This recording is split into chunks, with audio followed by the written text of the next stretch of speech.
And we're going to pray using these stars that are on this front table. So if KP and Lisa, if you can make sure everybody gets a star, we're going to use that as part of prayer. So as they're doing that, just take a moment. If you need something to write with, kind of let them know. We can hook you up.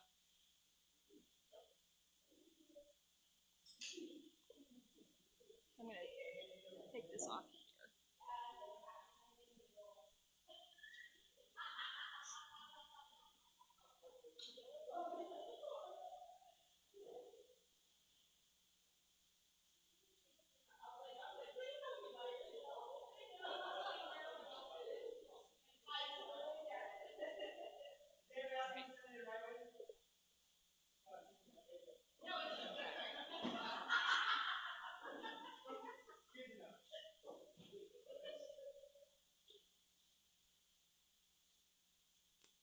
All right.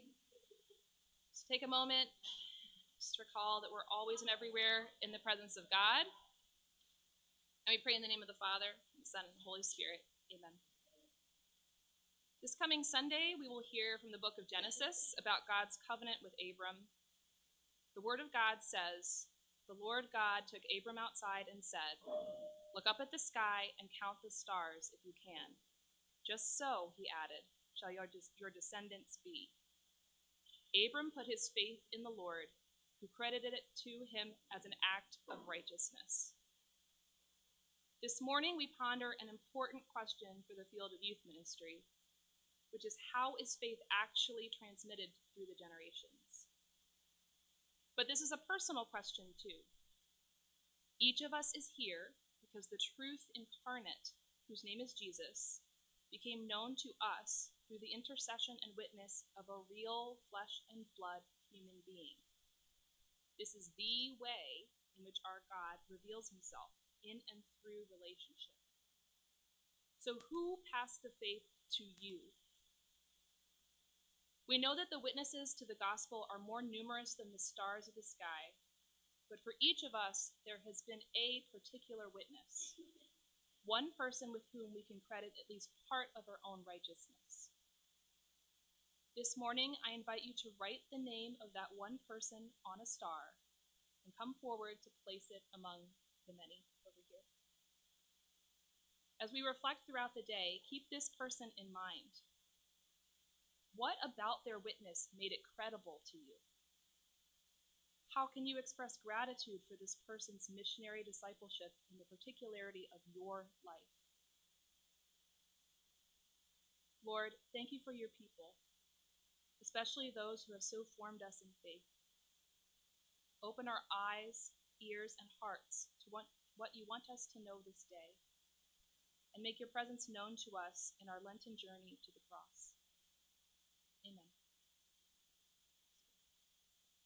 So when you have the name of that person, feel free to just bring it forward and place it right there in our prayer space.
All right, friends. Hey, good morning. But before I introduce Audra and we move into, many of us know that in the last week we lost somebody really significant to our youth ministry community. And then Margaret Brogdon, who was a longtime minister in the Starch Diocese, from the time when she was a mission helper sister to then when she was in parish work at the diocese in DIYAM for a long time, and then most recently Clement Mary Hofbauer, and then the pastorate with St. Michael's, both at the school and religious ed, and currently back in youth and young adult ministry. I was actually at a retreat with BACM yesterday that Margaret had signed up for, and was really looking forward to seeing her there. So we go forward with certainly hearts of sadness that Margaret isn't with us anymore to share the joy and the laughter, but also in the memories of the joy and the laughter and the passion that Margaret brought to the profession, to young people. And I can say this truly, she loved serving youth ministers. She loved serving youth ministers. And that dedication is something that will stay with us. So if you haven't heard yet, services for her will be the 23rd of March. There's a 10:30 visit time, and then there's the funerals at 11 o'clock at Assumption Parish, or Annunciation, sorry. Yeah. Yes. Yeah, we're super creative in this diocese with like so many of the same names. Yeah, so pay attention. It would do well, I would say, for us to have a good showing. Her son, Malik, who certainly was the treasure of her heart, her adopted son, Malik, who has a daughter himself, Margaret's granddaughter, who's 2, I believe, right now. Little Melanie is. But I'm sure they'll be there, and I think the support of the youth ministry community and the show of love for her, if you feel comfortable coming, would be well appreciated. So, quick note on that. All right, hey, so for today, I'm super excited because I was at a friend's baptism celebration. Little girl got baptized and say, "Can you go to the house afterwards?" Sure, great. And we're hanging around and we're talking to people who are there. And one of his, he teaches at St. Mary's Seminary in Roland Park and teaches, our upcoming priests. And met a colleague of his, teaches together. Okay, great. And he said, "Oh, here's my wife, Audra." And so we start talking. And I said, "Oh, what do you do?" And she says, "Oh, I'm actually finishing my PhD." "Oh, really?" "Yeah, at Notre Dame." "Oh, you guys live here?" "Yeah, I'm on the dissertation phase. We're here, and husband's working in the seminary." "Okay, great. Well, what do you write on?" "I write on sociology and religion, and how faith is transmitted down to families." And I was like, "Okay, so when can we book you? Because we've got a few things coming up that I think you'd be great to speak for." So I'm ever so grateful, and she can certainly do a better job describing exactly her road and what she studies, and how that certainly goes to support us. But would you please welcome Audra?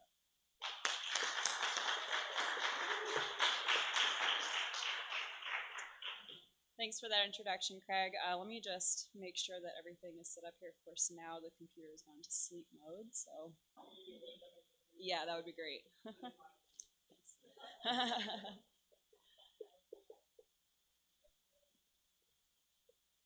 Yeah, in the meantime, just a few things. So first, I do have a cough. It's not COVID. I tested negative, but I just want to let you know, hopefully it won't be too disruptive during the talk.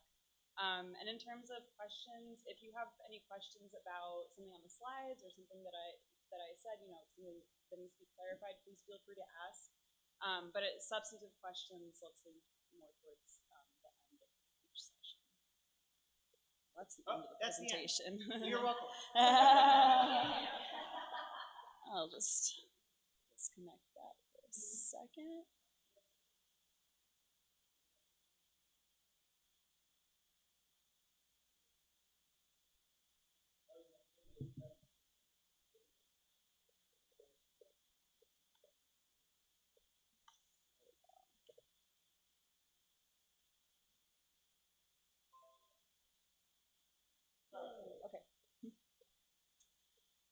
Okay, so yeah, again, I'm really excited to be here. Normally, when I'm with sociologists, I can't really be super upfront about my faith commitment. So this is a really unique opportunity to, talk about research and our faith in all of its fullness.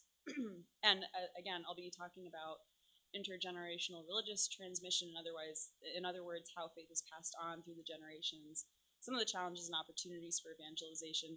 This is actually not what my dissertation is on, but since I am a sociologist of religion, this is still in my wheelhouse. So,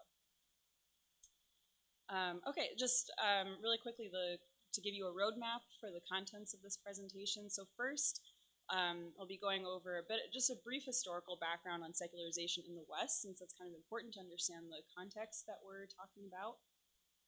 We'll talk about Catholic disaffiliation in the United States. We'll go over some pathways towards successful and failed religious transmission. I should warn you, a lot of the statistics I'll be throwing at you will be very grim, but there will also be, hopeful things to look at too. And part of that will be my suggestions as a researcher, just based on the research about things that you might be able to implement. Of course, you can tell me if those are crazy ideas or not. That'll be part of the discussion. And I should say, Craig, if you can help me just keep time and just let me know when I need to finish up, that would be great. Okay, also before I begin, the principle kind of underlying this presentation is that grace builds on nature. So faith, of course, is ultimately a gift from God. He can work in any kind of circumstance. But as Rena so beautifully said, the Word became flesh, God became incarnate. He entered into history and culture and politics. And so certainly God can and does work miracles, but predominantly he works through our everyday messy circumstances. And so understanding our social structures and our social institutions and how they promote or hinder virtue in a life of faith can aid in the task of evangelization. Specifically in helping us think through, prudential decisions and strategies that we can take. And of course, that's never a replacement for entrusting ourselves to God's will and, making sure that our work is grounded in prayer. But again, these things kind of come together. Okay, so what even is secularization? We can think about this in terms of 3 different levels. The most common one that people talk about is on the individual level, which involves declines in personal belief and practice. That's mostly what we'll be discussing today because that's most relevant to you. But there are also a couple other levels that you should be aware of, and especially, thinking about broader discussions in secularization, sometimes people talk past each other. And so, again, it's important to be aware of these different levels. Another level is the organizational level, which we can think of as when churches or other religious organizations conform their beliefs and practices to the standards of the modern world. So examples of this would be Christian denominations that decided that the miracles in Scripture, they're really just fables, because that's not scientific. Right, it's not scientific, and so that's not something that's credible to people. Another example, you might have recently seen a dust up on Twitter. USCCB tweeted about the Synod on synodality, and they put out a list of 7 attitudes that we could adopt during the Synod. And this tweet was heavily criticized because the list of 7 attitudes were things that you might find in a corporate America HR training, things like innovative outlook and co-responsibility. And people were pointing out, there's no mention of, virtue or anything about being Christian. There's nothing even specifically religious about this list of things. And again, we can think of this in terms of Catholics holding the church to the standards of the world rather than judging the world in light of the church's teachings. And then finally, there's the societal, there's secularization on the societal level, which entails a differentiation between different spheres. Now, what do I mean by that? Religion used to permeate every social institution: family, education, science, healthcare, government. Over the past several hundred years in the West, these spheres have all spun off with their own logics. In other words, their own principles for how they operate. And they do this in a way that generally excludes religion or, considers it as kind of lesser. For example, as Americans, we think of the separation of church and state as being both natural and neutral. But in the history of the world, this is actually quite unusual and requires a lot of work to maintain this separation. And it's not neutral at all because it ends up privileging indifferentism and even atheism. So of course, there's a lot of fascinating stuff to go into with all of these things. But as I said, since you're working with individuals, That's the main level that we'll be looking at today. Okay, now again, just a brief history of secularization in the West. How did we get to this situation? I'm focusing on the West because that's the context that we're in, and the global story is actually a lot more complicated because religion is actually growing in a lot of other places in the world. So scholars identify the Protestant Reformation as a really important moment, historical moment, turning towards secularization. Religion and the state have always competed for power. That's nothing new. But the Protestant Reformation was a moment where religion became subject to states as princes decided whether their lands would be Catholic or Protestant. And the church actually governed, the state actually governed internal church affairs. Now, what this looked like, has obviously very much changed over time, but this situation crystallized insofar as in the West, religion has never since had the upper hand in power struggles with governments. So after this era, again, you have the Enlightenment and the Scientific Revolution. I'm obviously painting with very broad brushstrokes, as you can see, but some of the main ideas coming out of this era were that, we don't need God. We can explain the entire universe just in terms of natural causes. And if there's anything we haven't explained yet, well, we're going to. It's just a matter of time, right? And not only can we know all of this, and not only is God not important as a cause of everything, but we as human beings can master and control nature and use it to our own ends. We become God in some way. This leads to a kind of disenchantment where rather than the world as being seen as, imbued with the spiritual, the world kind of becomes devoid of that. And individualism is a very important part of these philosophies. Again, placing the importance on individual autonomy rather than authority in God, especially in religion. And so you see this especially in political movements, the American Revolution, the French Revolution, and so forth. So coming out of the Enlightenment and the Scientific Revolution, you have industrialization, right? We start creating machines and we start producing goods at a mass rate. And so people started moving from the countryside to the city in order to work in these factories. And this mass urbanization was a major source of social upheaval because people's ties to their families were cut off, their ties to their parishes, their local communities were cut off as they all of a sudden, entered cities and became just one person among many without many ties. At the same time, religion became very much privatized. You might remember from history class the idea of the cult of domesticity. So this was the idea, the home was the woman's sphere, and that was where virtue and religion were cultivated. And it stayed there. The outside world of, industrialization of capitalism was competitive. It was, nice guys finish last. You have to go and be aggressive. Religion has no place there. But that's pretty exhausting. So you come back home and you have your respite at home. And again, that includes religion and kind of the warm and fuzzy feelings associated with that. But that's where it stays. It's also important to consider that, so when people talk about secularization, often they think of it as, or in terms of the way the theories have talked about it, is that, it's something that is inevitable, because of urbanization or because of pluralism. In other words, lots of different people mixing together and challenging each other's beliefs, or the rise in living standards. People feel like they don't need God anymore.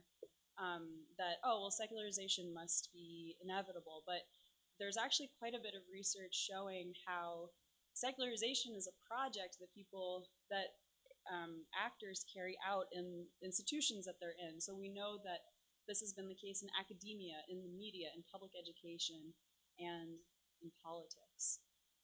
And this is, starting before the 20th century, but certainly has continued to be relevant.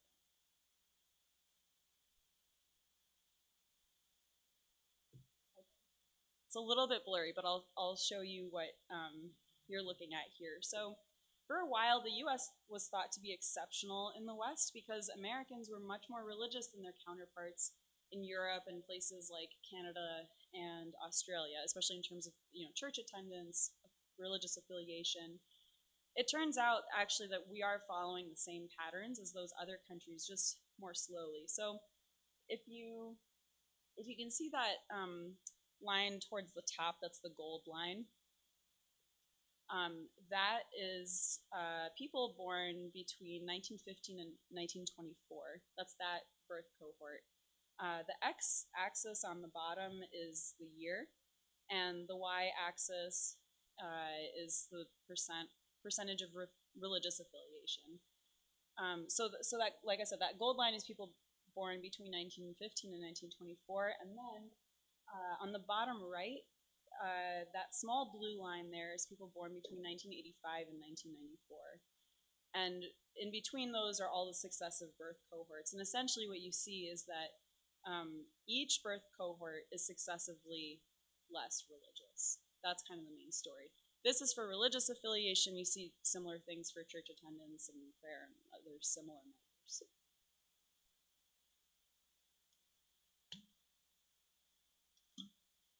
Okay. So now we'll talk about a little bit about Catholicism in the U.S. Again, brief history, some background. Catholicism has a long history in North America, starting with the Spanish and the French, but we're going to fast forward to the 20th century when scores of Catholic immigrants came over, mostly from Europe, and settled in industrial cities and also in farming communities, especially in the Midwest. People often think of the 1920s to the 1950s as sort of a golden age of European ethnic Catholicism. So this was a time when the parish was the center of Catholic neighborhood life. Everything happened there. Catholics were wary of Protestant influence and had sort of a fortress mentality, but there was also a lot of confidence, right? Schools and parishes were being built. This is the era of the Hays Code, the guidelines for what could be shown in movies. The archbishops of Boston had a lot of power. So again, this was considered a very vibrant time in the history of Catholicism. Sorry, Craig, can you help? I can't find the cursor on this. Oh, right there.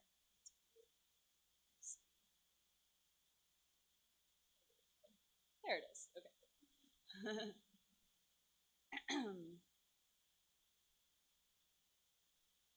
Okay.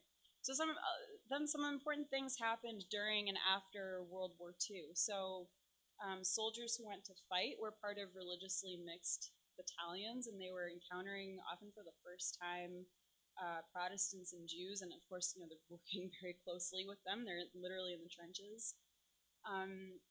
Suburbanization also had a similar effect as Catholics moved out of their predominantly Catholic neighborhoods. They were meeting non-Catholics, and they spent less time at their parishes that they could no longer walk to. They had to drive. The GI Bill made college affordable, and so more Catholics began to pursue higher education, which meant they also had more opinions and expected to be listened to, and they were further integrated into the rest of American society. Okay, so then you have the 1960s, where quite a lot happened. So the election of John F. Kennedy Jr. marked European Catholics' ascent to white middle-class respectability. Vatican II, of course, was revolutionary in that the church shifted its attitude toward the modern world from suspicion to openness. We're going to talk more about what happened after the council, more towards the end of the presentation. But of course, demographically, some of the important things that happened were a lot of people left the priesthood and religious life, and the church had trouble attracting more vocations.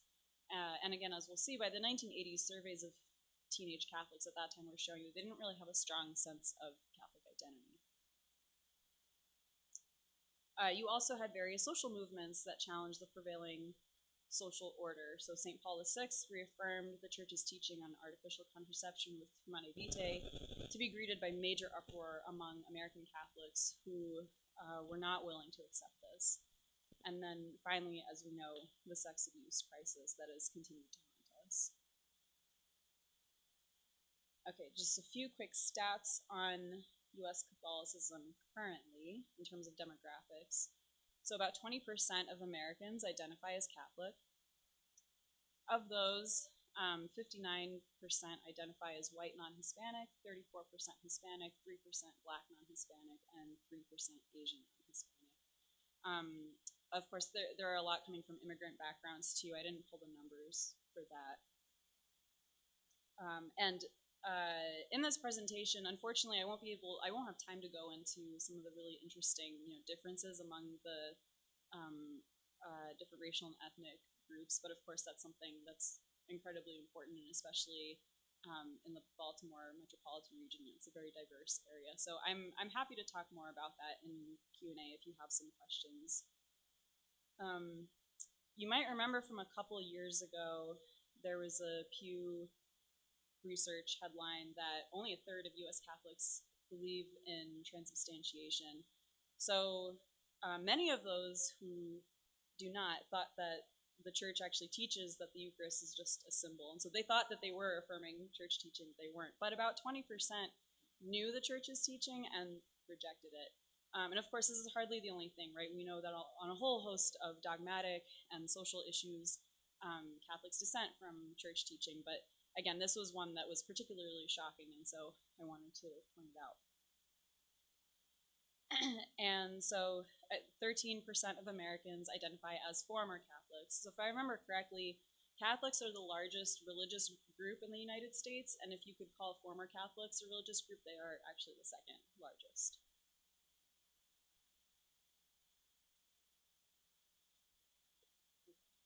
I don't know how well you can see this, so I'll read out some of the things here. So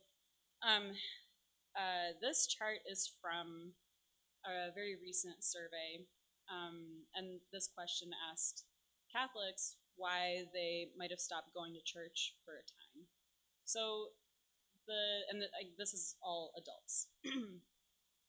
The top reason was simply that they had moved away from the church that they'd been going to, right? Kind of a practical reason. The next reason was that they didn't feel that attending church mattered. The next reason was moving away from family, so that's kind of related to the first one. The next one was a change in circumstances, work, health, family situation that made it harder to attend. So again, very practical reason.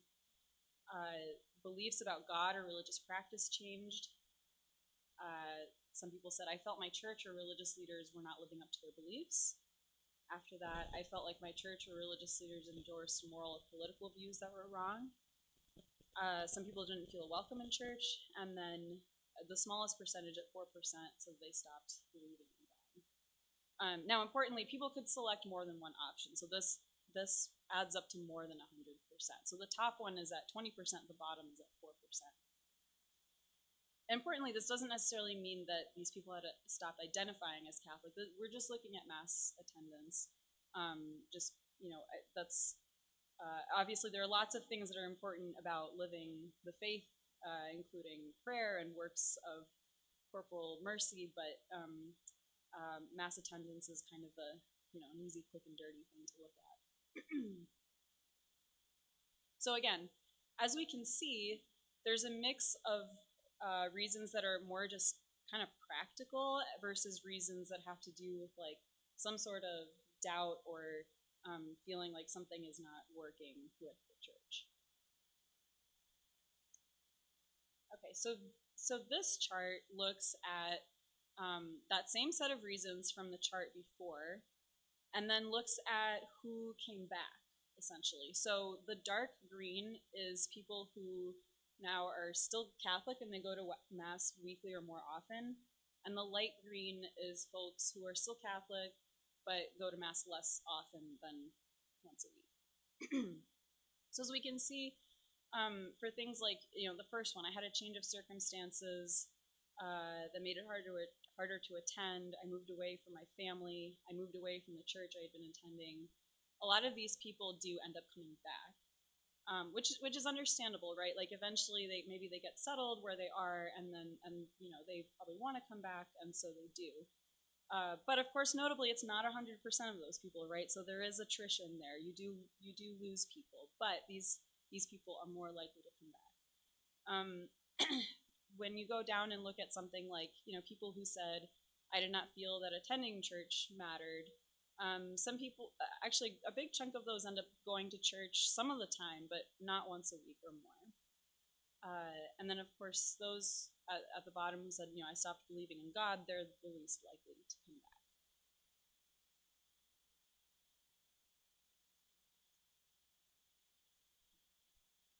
Okay, so this chart is from the Pew Research Center from a 2014 study they did called the Religious Landscape Study, just looking at religion in the US in general. And this looked at the retention rates that different religious groups in the US have. So the group with the highest retention rate is Hindus, so 80% of people who are raised Hindu still identify as Hindu. And then you go all the way down. It goes Hindu, Muslim, Jewish, historically Black Protestant, Evangelical Protestant, Mormon. Catholics are at 59%. 10% end up becoming evangelicals. 5% end up becoming mainline Protestants. But 20% become unaffiliated. And really, where most of these religious groups are losing people is primarily to disaffiliation. So not identifying with any religion.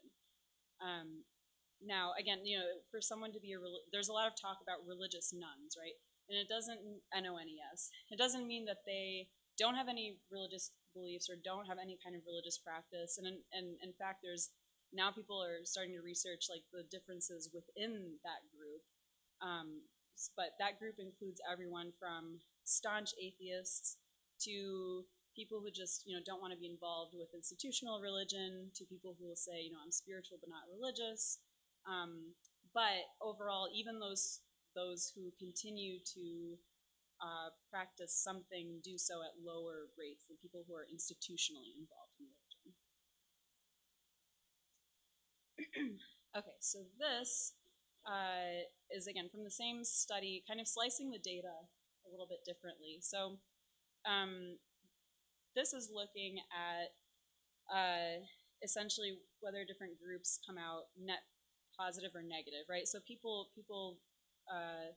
leave and join. Okay, so the unaffiliated group, for every one person leaving, so in other words, they grew up not religious and then they become evangelical, they become Muslim, whatever. For every one person leaving, 4.2 are joining that group. So if you could say that unaffiliated is a religious group, they're coming out net positive.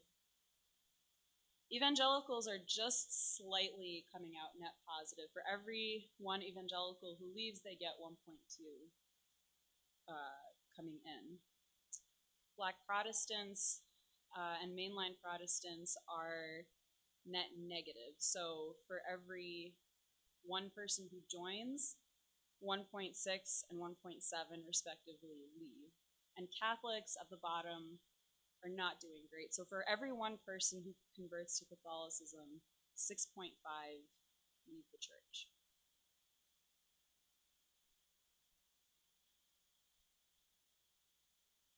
Okay, so this pie chart is from the Public Religion Research Institute 2012 survey that they did. And they asked people why they left their childhood religion. I believe this question was asked as a free response, and then the researchers kind of categorized these. I'm not sure what they did if somebody listed multiple reasons, because this adds up to 100. So, there are some methodological issues with simply just asking people, why did you leave? But it still provides us some important data on, what some of the important factors might be. So the top reason that people reported was that they didn't believe in God or religious teachings. Another reason was that they disliked organized religion or thought that religion causes problems. Some people said it was personal experience or they grew out of it. Some people said that it goes against science and logic. Other people found it hypocritical, judgmental and controlling. Some people didn't have a reason or weren't sure. For some people, it was social and sexuality issues. Some people were just busy or not interested. Sex abuse scandal within the Catholic Church, so that was about 2%. I think this is all Americans. If I remember the numbers correctly, I think that translated to about 4% of Catholics. So a significant number, but also not the highest number either. And then folks who said something else or weren't sure. Okay, this same research organization in 2014 did a survey specifically on LGBT issues and religion.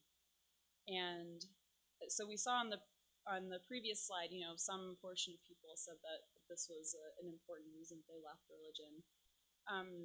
So of Americans who left their childhood religion and now consider themselves religious nuns, 24% say that negative treatment or views of LGBT people were an important factor. For former Catholics, this rises to 28%, and for millennials of all religious backgrounds, this rises to 31%. The report didn't say, for like millennial Catholics, for example. The reason that I bring this up in particular is that seeing some of the numbers recently on Gen Z about, how the percentages who identify as LGBT, I suspect that this is going to be like an even bigger issue for that age cohort. So, a lot of the research that I'm presenting here on youth is actually on millennials, some of whom are, pushing 40 now. So that's one of the things we'll be able to discuss is, how much is still relevant and how much has maybe changed. But again, I figured that this is probably something that will continue to be an issue. And again, it's not mutually exclusive with other reasons, but it is important. So often people will say, well, wouldn't people stay if the church de-emphasized or maybe even changed unpopular teachings, especially when it comes to sexual ethics? The data don't bear that out. So this chart is, again, from Pew Research Center, looking at millennials, across generations actually, looking at retention rates by generation and by religious group. So, Catholics, 50% of millennial Catholics remain Catholic, but only 37% of mainline Protestants do. They're way at the bottom there. And, mainline Protestants often have views on sexual ethics that are more likely to conform with popular norms. And as we saw a couple slides ago, they don't get very many converts. The other thing to consider, though, is that the vast majority of American Catholics who stay Catholic dissent from those teachings. So when someone actually takes that step to disaffiliate, there's probably other things going on there. Okay. Is anyone familiar with this study? It's called Going, Going, Gone, The Dynamics of Disaffiliation in Young Catholics. Okay. I figured you would be because, of course, this study was presented publicly here in Baltimore just a few years ago.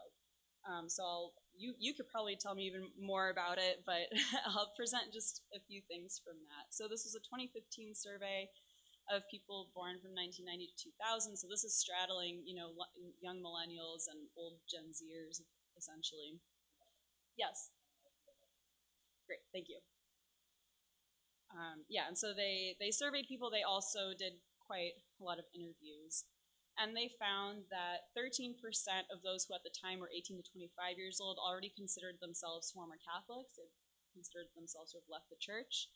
And 6.8% of 15 to 17-year-olds considered themselves former Catholics.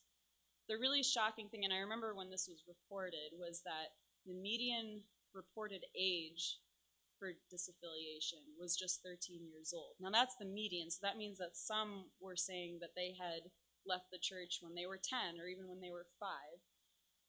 Now, again, when you're asking people, retrospective questions like that, there's always some methodological questions there. But even so, just the fact that they, would report that they left the church at 13 is pretty significant. And so, if youth group is starting around 6th grade, usually, right, that means like there's already people who are kind of lost in that sense. Especially if they're telling their parents, no, I don't want to go to youth group. The report identified 3 types of young disaffiliators. One type was the injured. So, something bad happened in their lives. Maybe somebody in their life got cancer. They prayed to God. That person died. And they think, well, like I prayed, nothing happened, so either God doesn't exist or he doesn't love me or, whatever. this is the classic problem of evil and suffering, right? This is something that we all contend with. And relatedly, witnessing hypocrisy within the faith community, especially in this context of something bad happening, can also be really damaging. Then there are the drifters, and these are people who typically come from families that aren't terribly religious, maybe show up to church every once in a while, but they're not very involved, and so they can't tell you why religion even matters. They don't know what they're doing there. So it's not really surprising that they would end up leaving the church. And then there are the dissenters. So this is those who, again, actively disagree with church teaching, especially on hot button issues. But they especially feel that their questions and objections aren't answered, and they often will find other like-minded friends who kind of, reinforce this. I don't think the report gave percentages on these, although of course they're also not mutually exclusive, right? Like somebody could experience all of these things. The report also identified 6 patterns that are related to disaffiliation, either leading up to it or things that happen after. So often there's some event that triggers questioning or doubt. A lot of these young people are, they have friends who are of different religions, but even more than that, religion is kind of seen as just one of many options that you can choose from. After they disaffiliate, they might feel relief or freedom.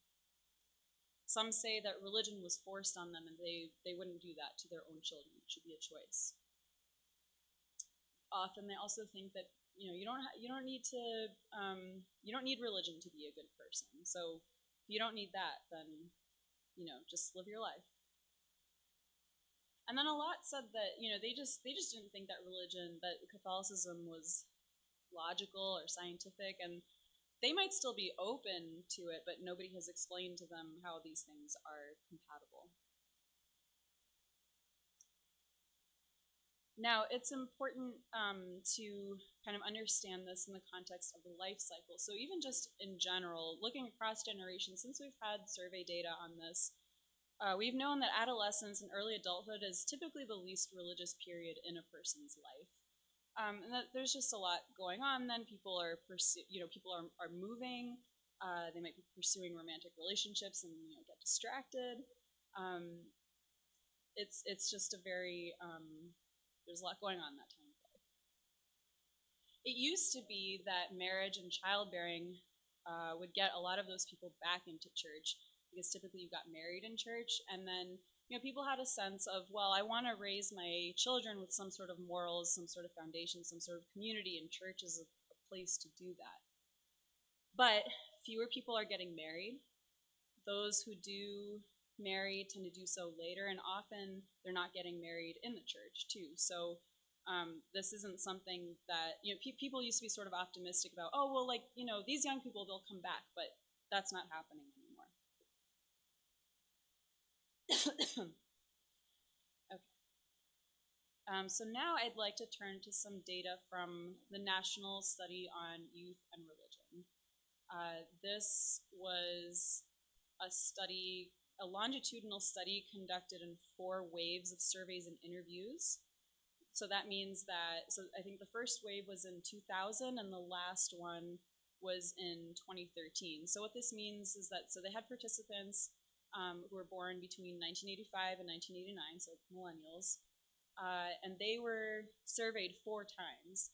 And what's really exciting about this is this means that we could track these individuals over time. Now, this is typically very expensive and time-consuming in the social sciences. So when we have this kind of data, it's truly amazing. How many of you have heard of the term moralistic therapeutic deism? Okay, so a few of you have. Would anybody like to take a stab at either defining it or giving some key features of it?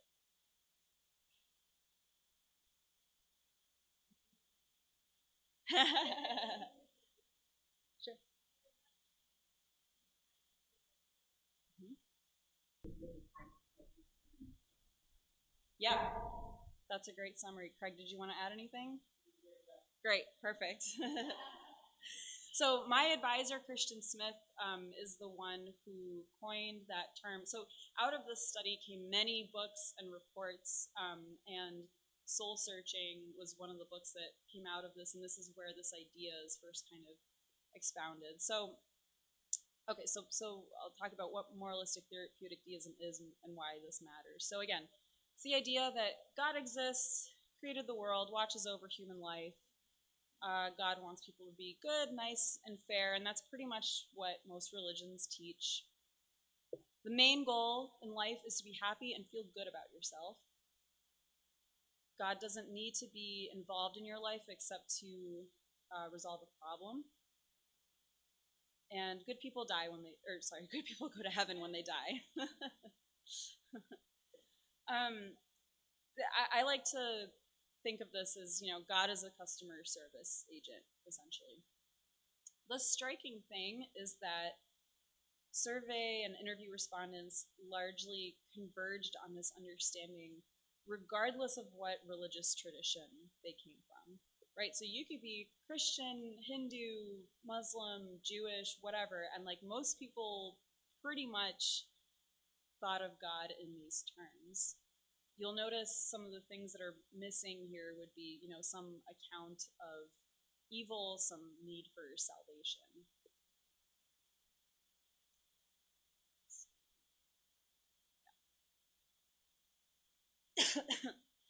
Okay, so yeah.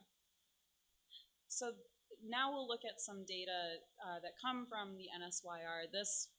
These images come from one of the reports coming out of that, and this data will look at comparing former Catholics with Catholics from that survey. So yeah, as you can see here, about half of Catholic teens lost their Catholic identity by their late 20s. So yeah, so this was when the people in the study were from ages 23 to 28. So Catholics are at 12%, former Catholics are 11%, and that blue part is just all the other religious groups in that survey. Most don't become atheists. So the top bar there is former Catholics, and the majority of them still believe in God. Obviously, that yellow part is bigger. Those who responded no than for Catholics. But yeah, most of them still believe in God. A larger number of them, as you can see, aren't sure. And some of them also still pray. Obviously, there's a big portion who report not praying, especially again compared with Catholics right below. But some of them are still praying. So again, this gets to the diversity of religious nuns, or I mean, in this case, some of these people might have also converted to evangelicalism or something like that. So that's also part of this. One of the interesting things from this report is the perceived, and we saw this before too, is the perceived conflict between science and religion. And it's common even among those who stay Catholic. So it's not necessarily a driving reason for why people leave the church. I mean, it certainly is in some individual circumstances, but it's pretty shocking. Obviously the church has an understanding of faith and reason as very much working together, and truth as being unified. But this is not how the majority of Catholics understand that. So the majority of them disagree that science and religion are entirely compatible with each other. Okay, this question asked people if they thought it was okay for someone of their religion or any religion to practice other religions. And so, unsurprisingly, former Catholics were more likely to say yes, that's okay. So from the report, the verities of Catholic Church teachings sit uncomfortably with most emerging adults today, who tend to be suspicious of what they view as narrow and rigid viewpoints. The effective formation of Catholic youth today need not obfuscate or compromise church teachings, but will likely best convey them in an open, confident, exploratory, and dialogical mode. So again, thinking back to the types of disaffiliators we saw, thinking especially to the dissenters who feel like, I have these questions and Like nobody's answering them, or not answering them well. The report suggests that being open about talking about these things would be really helpful, and that's something we'll talk more about later. But again, there's this idea that how dare the church say that this is definitely true or that's definitely true. Again, former Catholics are more likely to say that their closest friends were, that none of their friends were similar to themselves in religion. So in other words, they weren't, surrounded by as many close Catholic friends. Again, from the report, most Catholic youth today are growing up in environments of major religious pluralism, which can make them hesitate to make strong religious commitments themselves. Catholic youth need to be shown how they can simultaneously, seriously believe, practice, and profess their own faith while appropriately respecting and honoring the faith of others who are different. So similarly, this is looking at how many of your closest friends are religious.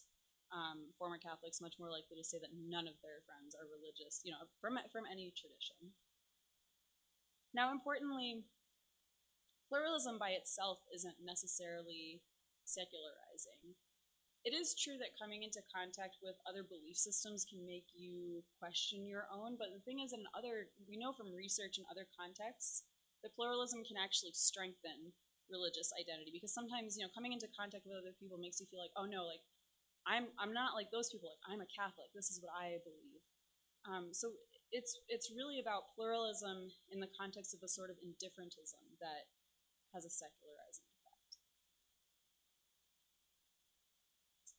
Okay, I think this would be maybe a good stopping point for questions, and then we can move on with the rest of the presentation during the second session. So does anyone have any questions so far? Yeah. Mm-hmm.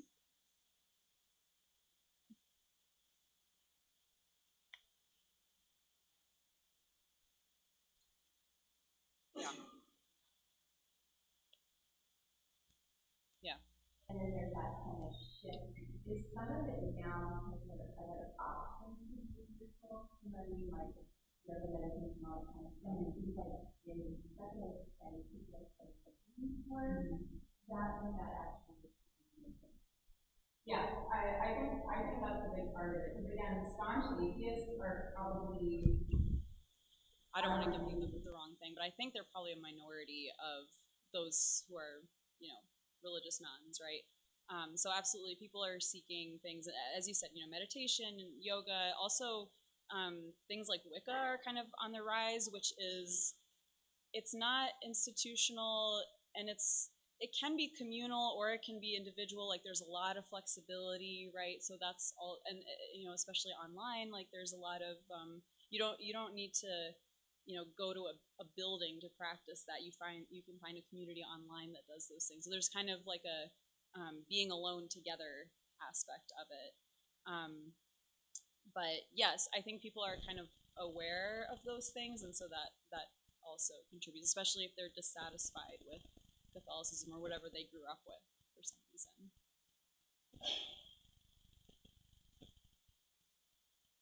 Yeah.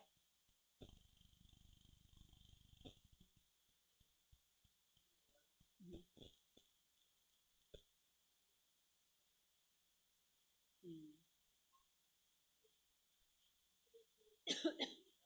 Yeah.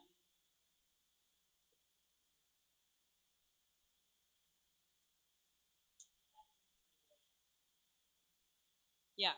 No, absolutely. That's also something that kind of during the 60s and 70s kind of took off. And it's something where we're just starting to have some good research on it. So unfortunately, I don't have a lot to give you on that right now. But I have pushed for just on surveys, like to ask about that kind of thing, precisely because it's something that's not captured in a lot of traditional surveys. But we need to be asking questions about it. So that's just to say that on the research side, unfortunately, I can't be more helpful. But I would say, anecdotally, I would completely agree that that's something that's very much on the rise.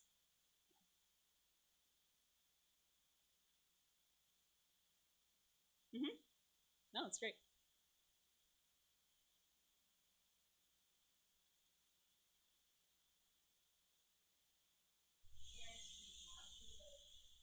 Mm-hmm. Mm-hmm.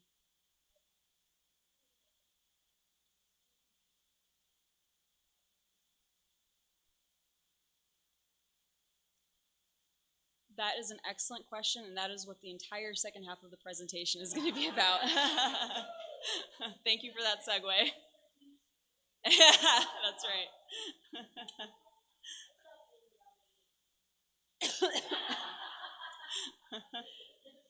Yeah,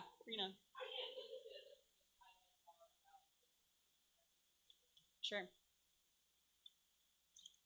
Yeah. Okay. So one important thing is that among younger people, younger Catholics, and actually this is reflected in younger people in general, the racial ethnic breakdown is quite different. So whereas I said, among all U.S. Catholics, about 60% are white, and then 34% are Hispanic. It's about even white and Hispanic Latino for millennials and Gen Z as well. So that's one factor to consider.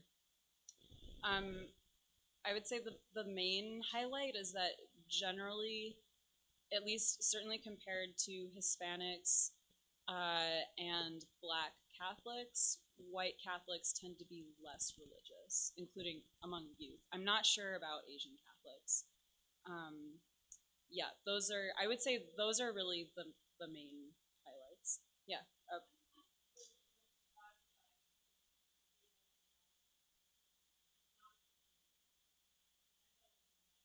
mm-hmm.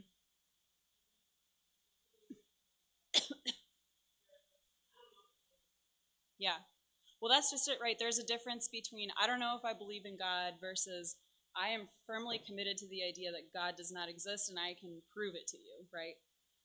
So the former is more of an attitude that honestly can change by day, and so they might believe in God, but also it might not be how Catholics understand God, right? It might be more of a higher power, it might be more or less impersonal. And this isn't even getting into questions about is Jesus God, things like that. So, but yeah, I mean, there's just a lot of variation within that. Mm-hmm. Mm-hmm.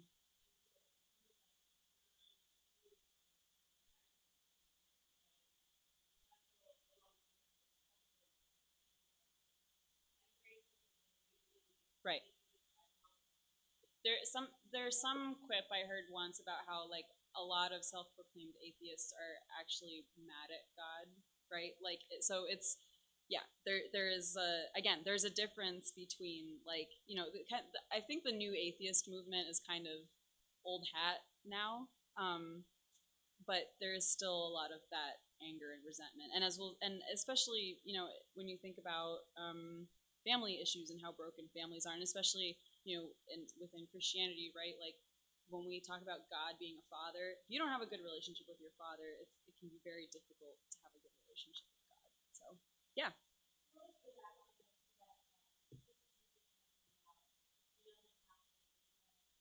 Mm-hmm.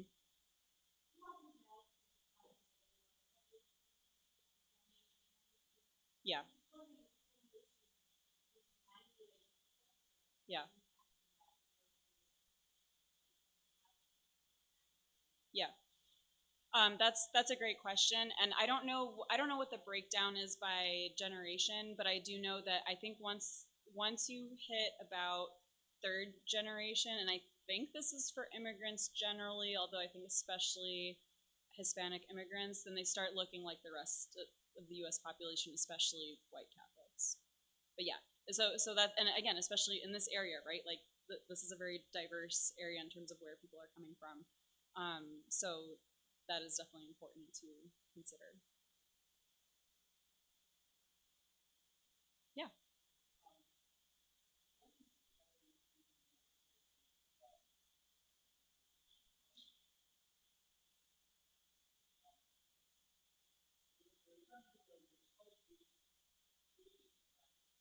Mm-hmm.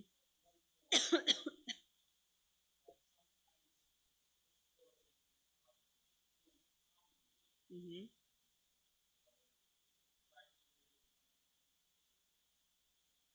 Yep.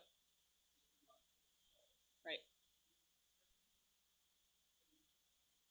Yeah, so that very much has to do with that societal level secularization that I was talking about before, and that's really important because that's part of the social context that we're talking about, and especially when people are so there was that line about well, my parents forced religion on me. I'm sure that in some cases that was true. Like parents were sitting there saying like, you must do this, you must do that, without explaining anything or teaching them the love of God or anything like that. But I do sometimes wonder if some of those for some of those respondents it was really more just that their parents had some sort of expectations or religious obligations, and that was in our culture sometimes having any kind of obligation is seen as how dare you force me to do something, right? Yeah, so anyway, so that is absolutely the case, that there is this idea that again, separation of church and state is really freedom from religion, and again that's people argue that this allows for neutrality, but it's actually quite the opposite. First of all, because that position in itself is not neutral, it has content, right? It's saying that this position is higher than all other religions, which are all on the same plane. So it's making a truth claim. And there's also some really great research by a post-colonial scholar, Saba Mahmood, who looks at how when church and state are separated, well, then you have to make rules about that separation, and then the state starts like essentially making decisions about what counts as religious. Is wearing hijab as a civil servant, like is that a religious symbol, right? And so then the state starts dictating to religious people what they can do in their everyday lives. So yeah, this is something that I find super fascinating, but and we'll talk more about some of the social context, but yeah, that is a huge part of this. Yeah.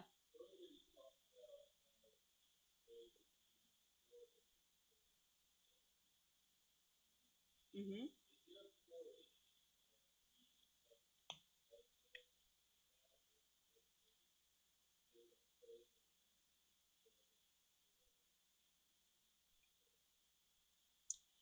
That's a great question.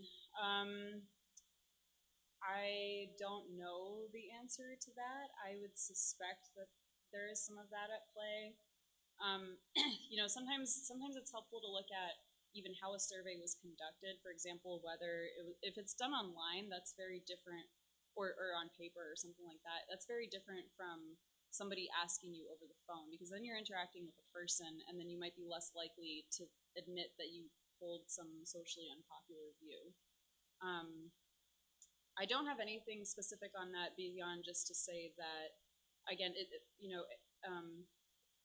acceptance of the LGBT lifestyle, in particular of gay marriage, it's also a generational thing. So the people who are younger score much higher on accepting that. Now you could say, is there a difference socially between somebody who actually accepts it and somebody who privately doesn't accept it but will go along with it? I mean, again, socially, at the end of the day, does it matter? I don't know. That's a good question, but yeah. Mm-hmm. Mm-hmm.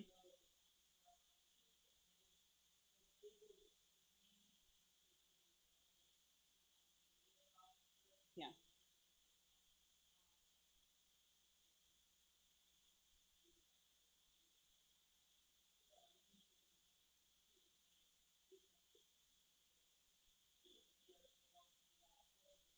Yeah. Right. Right. And that's something that's very much within the culture. Actually, I was just the PRRI surveys that I talked about. So one of the interesting things from one of those reports too is that Americans overestimate the degree to which people do not accept LGBTQ lifestyles and gay marriage. And I think a lot of that is because the narrative is that, look how unwelcoming everybody is towards these people, and that's kind of hammered home consistently. Even though most people, certainly at least in their personal interactions, are probably like fine interacting with somebody who's gay or whatever. But yeah, there's a gap between people's perceptions and what the reality is, and so that's I think to that point too, right? Like there's a perception of a lack of welcome, even though again most people are, at the very we can talk about the lifestyle versus who that person is, but certainly I think most people are accepting of at least of that person. Yeah.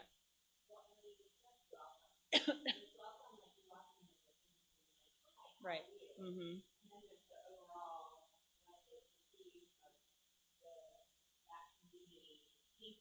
Exactly. Exactly.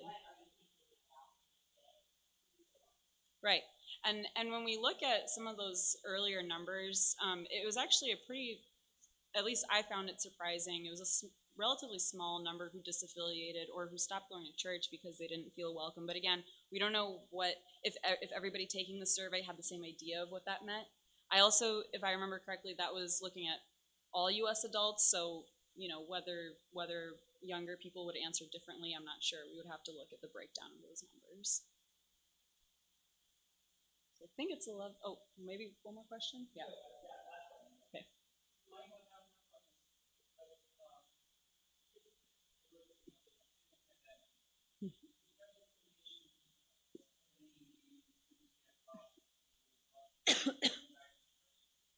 Hmm. So the pillar survey that I noted does have some numbers on that, and for this presentation, I wasn't looking at that too closely. If I remember correctly, I think there has been some attrition on that, and there are basically the studies on that are like just starting to come out and be published. So that's like kind of the hot stuff right off the press. So I don't know exactly what the numbers are on that, but I would expect that especially given what we saw for the numbers for when people stopped going to church for practical reasons, and like a good number of them came back, but like some didn't. So that's what I would expect to happen in this case too. For those people who, that kind of broke the habit, and that was maybe the kind of the only link that they had, and they don't have, for whatever reason, they don't have a motivation to go back, or they don't have someone pulling them to go back, then that might be challenging to get those people back.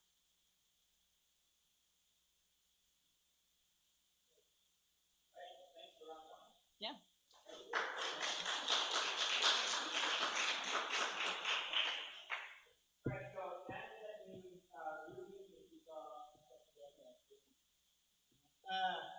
If you saw a second ago, Rudy bolted upstairs to check on reconciliation and availability for us.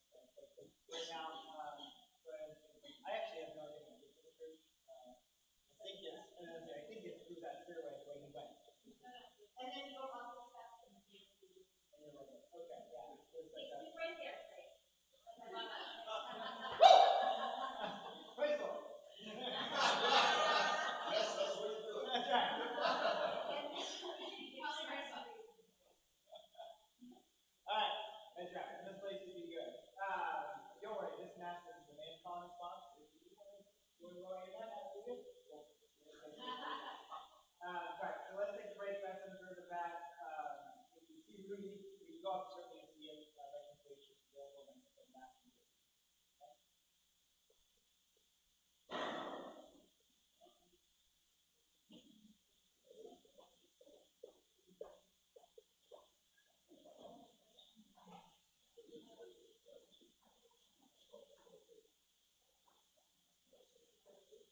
No,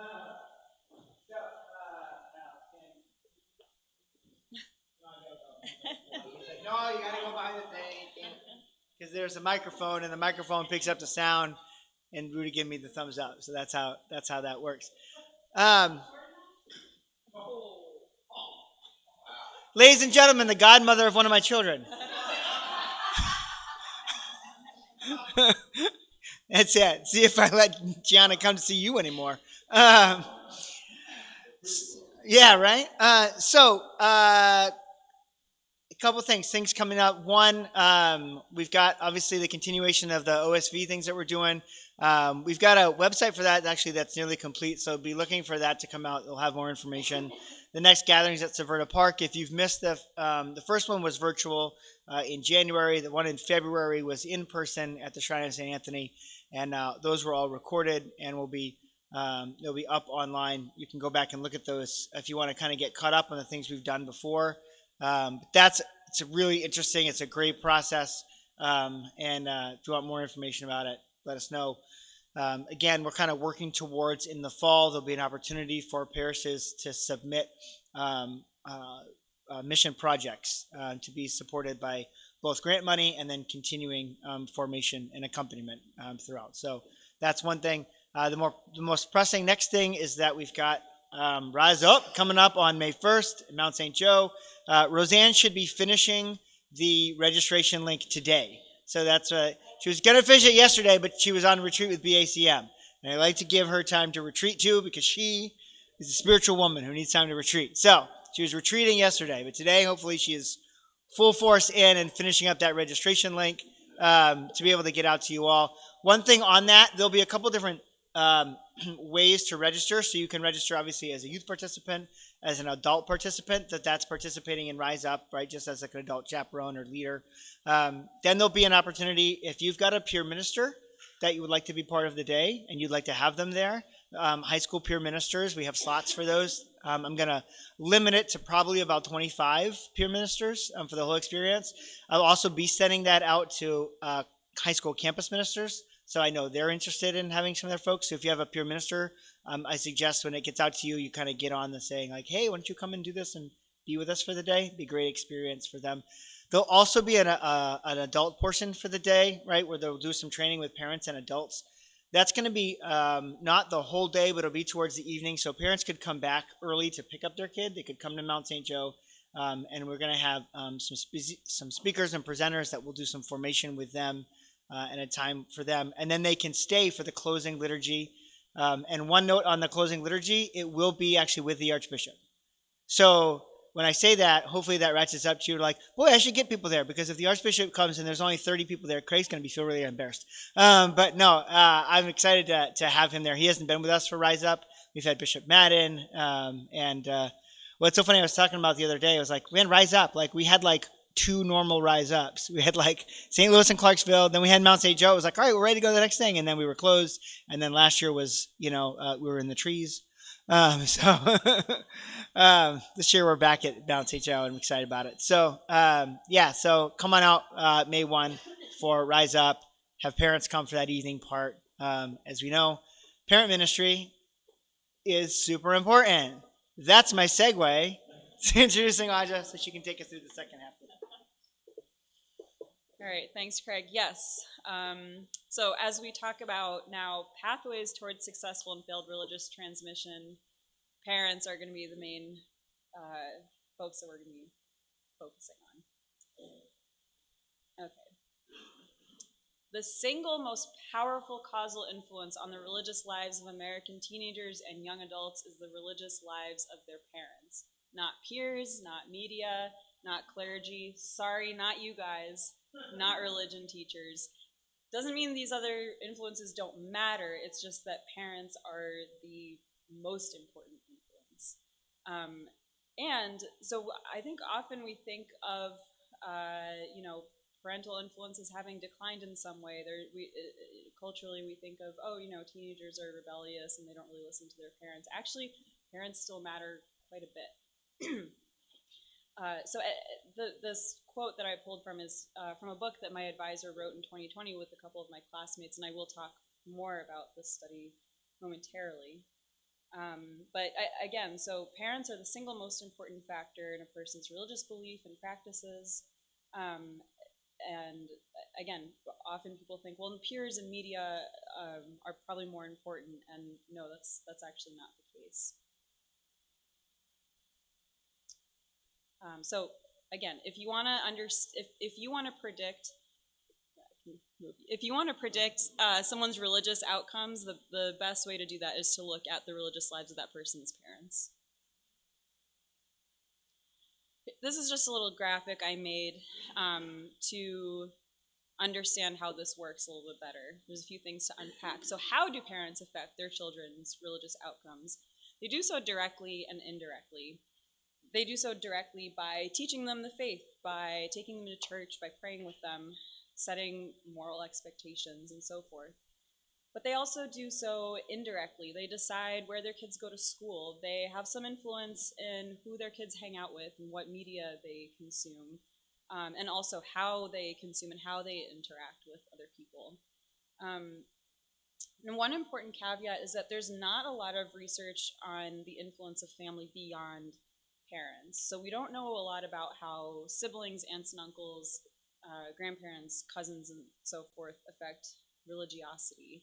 And going back to our earlier conversation about differences among different demographic groups, this is relevant because African Americans and people of immigrant backgrounds, Hispanic Catholics, often have close ties with extended family beyond just visiting occasionally.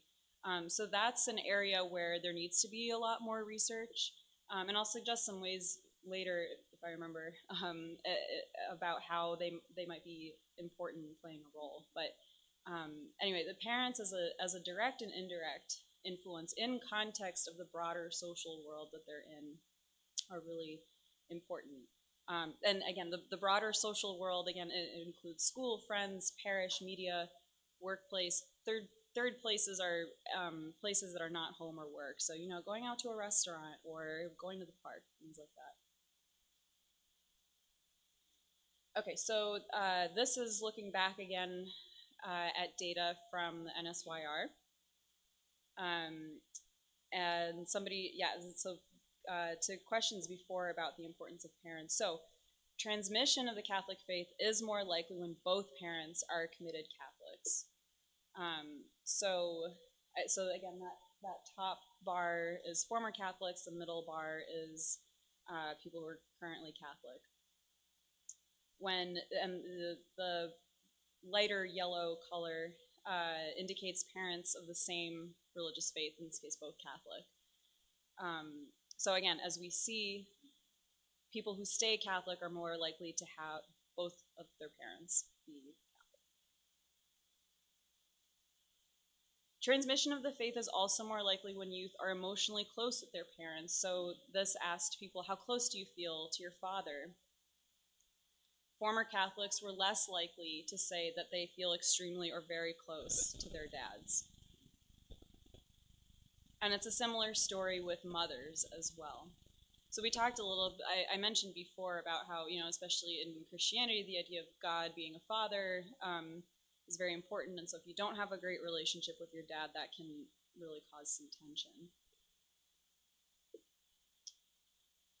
Okay, from the report, young Catholics whose parents regularly attend Mass, are involved in their parishes, and who talk with their children about religious faith are more likely to remain Catholic themselves, compared to those whose parents are less involved in church and who talk less about religious matters. So this question asks, how often does your family talk about religion? And again, former Catholics are less likely to report saying that their families talk about religion weekly or more, and they're more likely to say, oh, we never talk about religion. Similarly with Mass attendance, those who remain Catholic are much more likely to be going every week or more often. And those who leave the church are more likely to say that they never went to Mass.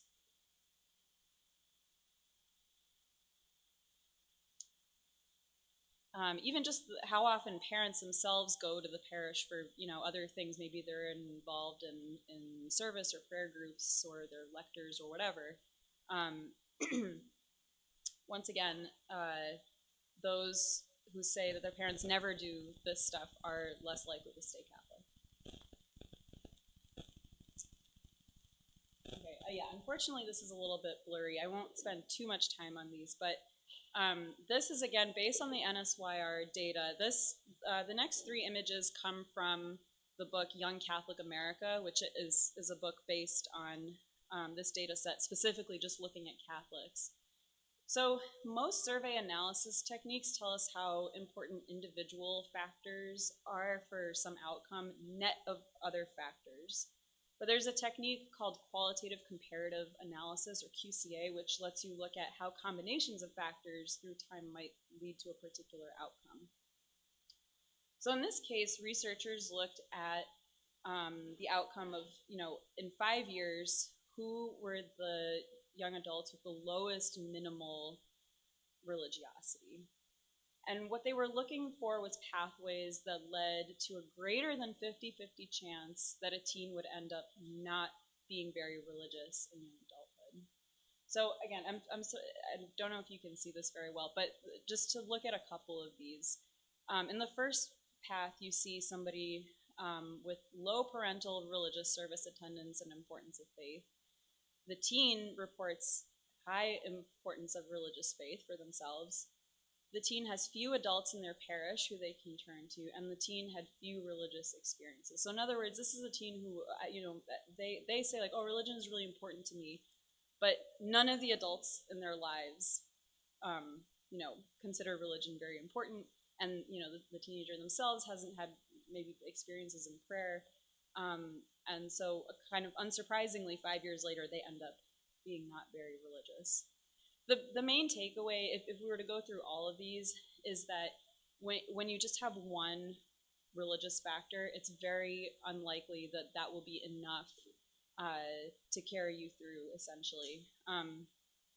Most likely you will end up not being very religious 5 years later.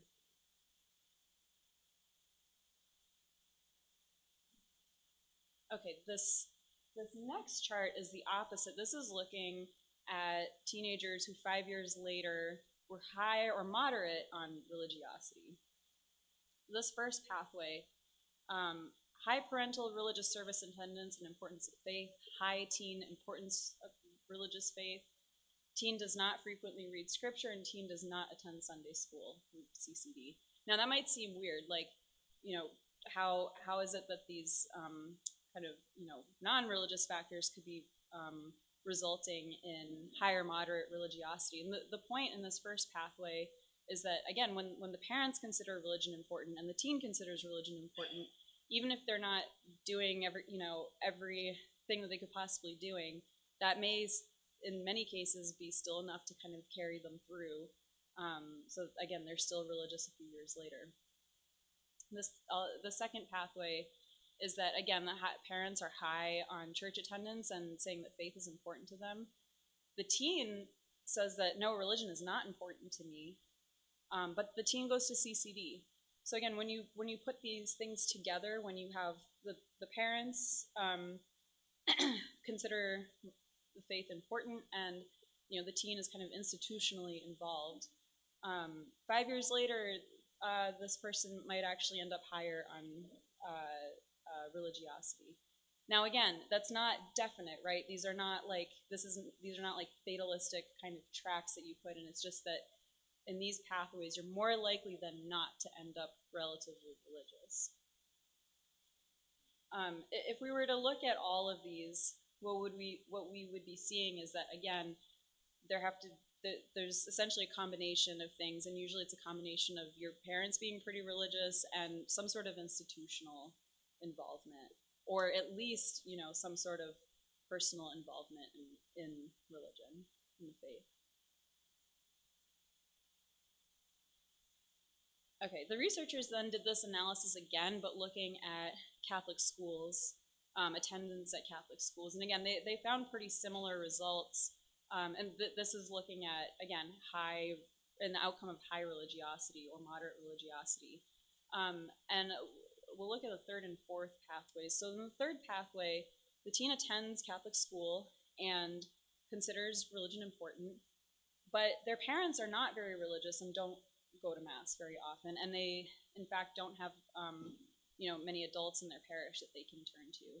So what's important here is that that institutional kind of like if you were a teen who thinks, yeah, like my faith is really important to me, and you're able to find that at your school, like again, that can be something very influential to your faith, even kind of against the odds of your parents not being very religious.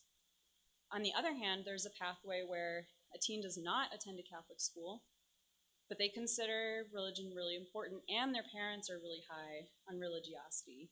And they're not, in this case, teen does not frequently read scripture. So in some ways, they're not 100% engaged. But again, just because they and their parents are unified on this, they're more likely to have an outcome where they remain religious over time.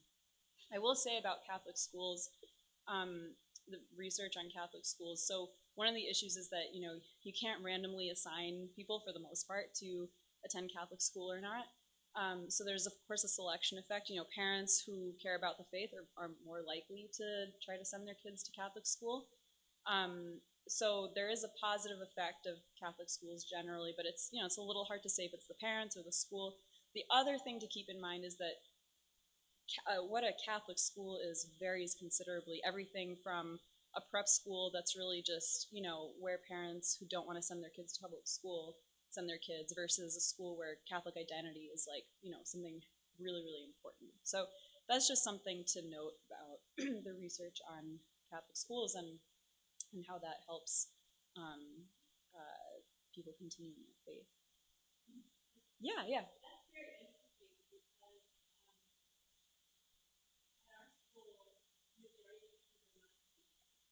Mm.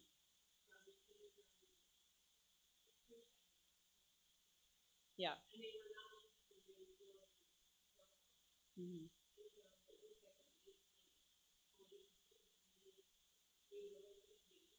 Yeah. Right.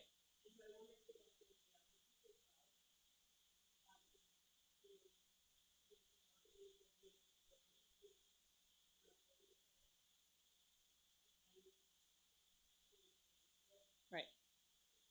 Yeah, that's exactly it. I mean, there is just so much variation in Catholic school culture and what's going on, and why parents are sending their kids there. So that's just it. That creates a lot of noise in the data. That's why you need qualitative research where you go in and see like, okay, what's actually going on here? Yeah. Right. Right. Yeah, that's definitely a factor.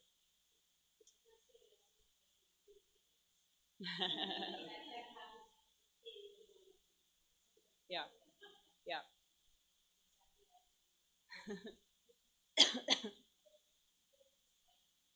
Uh huh.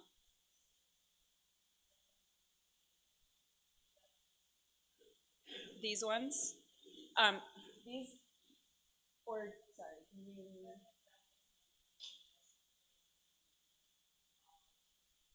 The pathways. Got it. Yeah, these come from the book Young Catholic America by Christian Smith and a bunch of other people. But if you just Google that, you'll find it. Yeah, and that's an excellent resource. That goes into way more detail about all of these things and about all kinds of different measures that, I can't even scratch the surface of today. So I highly recommend that book. Again, keeping in mind that it's about millennials essentially, but I think a lot of it is still probably pretty helpful.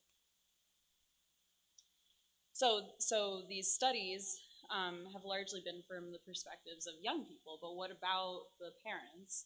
So I mentioned that my advisor and two classmates recently wrote a book looking at how parents think about passing on the faith. And importantly, so it doesn't look at their actual parenting practices over time, like it's not an ethnography or a time use diary or anything like that, but how they talk about parenting in an interview setting is still really illuminating.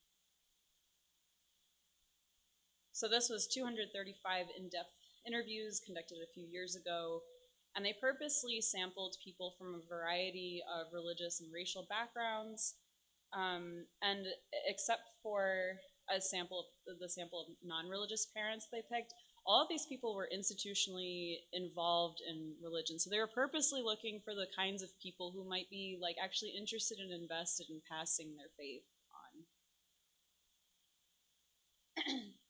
They expected to find variation, but instead they found convergence. And the main finding was that even most religiously involved parents, including Catholics, are not primarily concerned about salvation when they think about religion. And as we'll see, this makes sense about where moralistic therapeutic deism is coming from. Okay, so they looked at all of these interviews and they synthesized them and summarized them into this dominant underlying cultural model that people, well, in some cases they would explicitly articulate some of these things, but they either explicitly or implicitly said these things. So for the parents, their understanding of religious transmission is that parents are responsible for preparing their children for the challenging journey of life, during which they will hopefully become their best possible selves and live happy, good lives. Religion provides crucial help for navigating life's journey successfully, including moral guidance, emotional support, and a secure home base. So, parents should equip their children with knowledge of their religion by routinely modeling its practices, values, and ethics, which children will then hopefully absorb and embrace for themselves. So, what's missing from this description?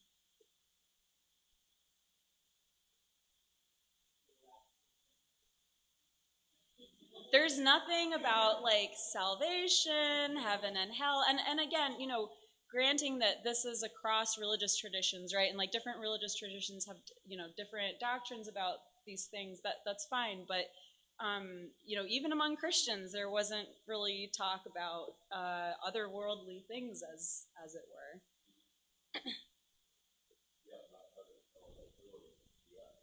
Right. Exactly. So a minority of parents in the sample did use some of that afterlife language, but the thing is that even when they did, it was I'll read from the book. Furthermore, even among parents who did reference salvation, heaven, an afterlife, eternity, the other side, and eternal life, these concerns were not central but supplemental emphases. No parent elaborated any of these ideas or seemed to hold any substantial notions about what they meant. Details were absent.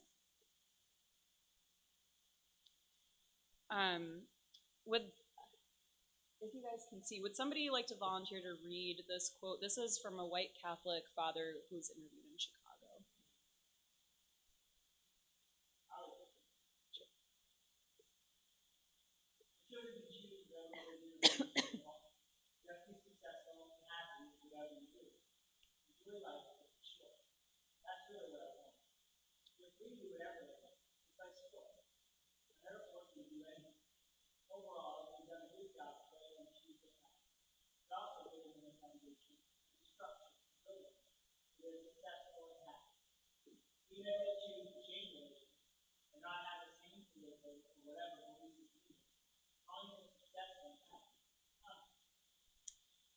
Thank you, Craig. So this idea came up over and over and over and over and over again. In fact, half of the book is just interview quotes, and the authors made a decision to really pack the book full of more quotes than is typical in this kind of social science writing, to show that. Social scientists, again, we typically look for variation in social patterns, but they were finding convergence. Everybody, no matter what background, no matter what religion, what racial, ethnic background they were coming from, were talking in these terms of, religion. I mean, not all of them would put it as strongly as like, well, religion is just like, choosing whatever sports you want to play, but that is how a lot of parents were thinking about it. And keep in mind, these are parents who are actually pretty religious. I mean, they're not the non-religious or not very religious parents who aren't going to church or praying or anything. So they were they were very concerned not to impinge on their children's individuality or to trigger rebellion. they preferred that their kids remain Catholic, but again, often they expressed indifferentism, and they wanted their kids to believe in something, and they cared that their kids would be good moral people, but it didn't have to be in the faith necessarily. Yeah. Yep. Yeah, exactly. Exactly. I mean, and there are other interviewees who do, right? I mean, it's not. I would highly recommend checking out the book. Again, it's called Religious Parenting by Christian Smith, Bridget Ritz, and Michael Rotolo. But even in those quotes where God is mentioned, it is still striking that these ideas come up as they do. So anyway, when we think about if this is how the parents are seeing the faith, and the message that kids are getting is that, again, faith is a kind of a choice, just like what sports you play. Well, it's not terribly surprising that all those stats that we saw in the first part of the presentation all of a sudden are not terribly surprising.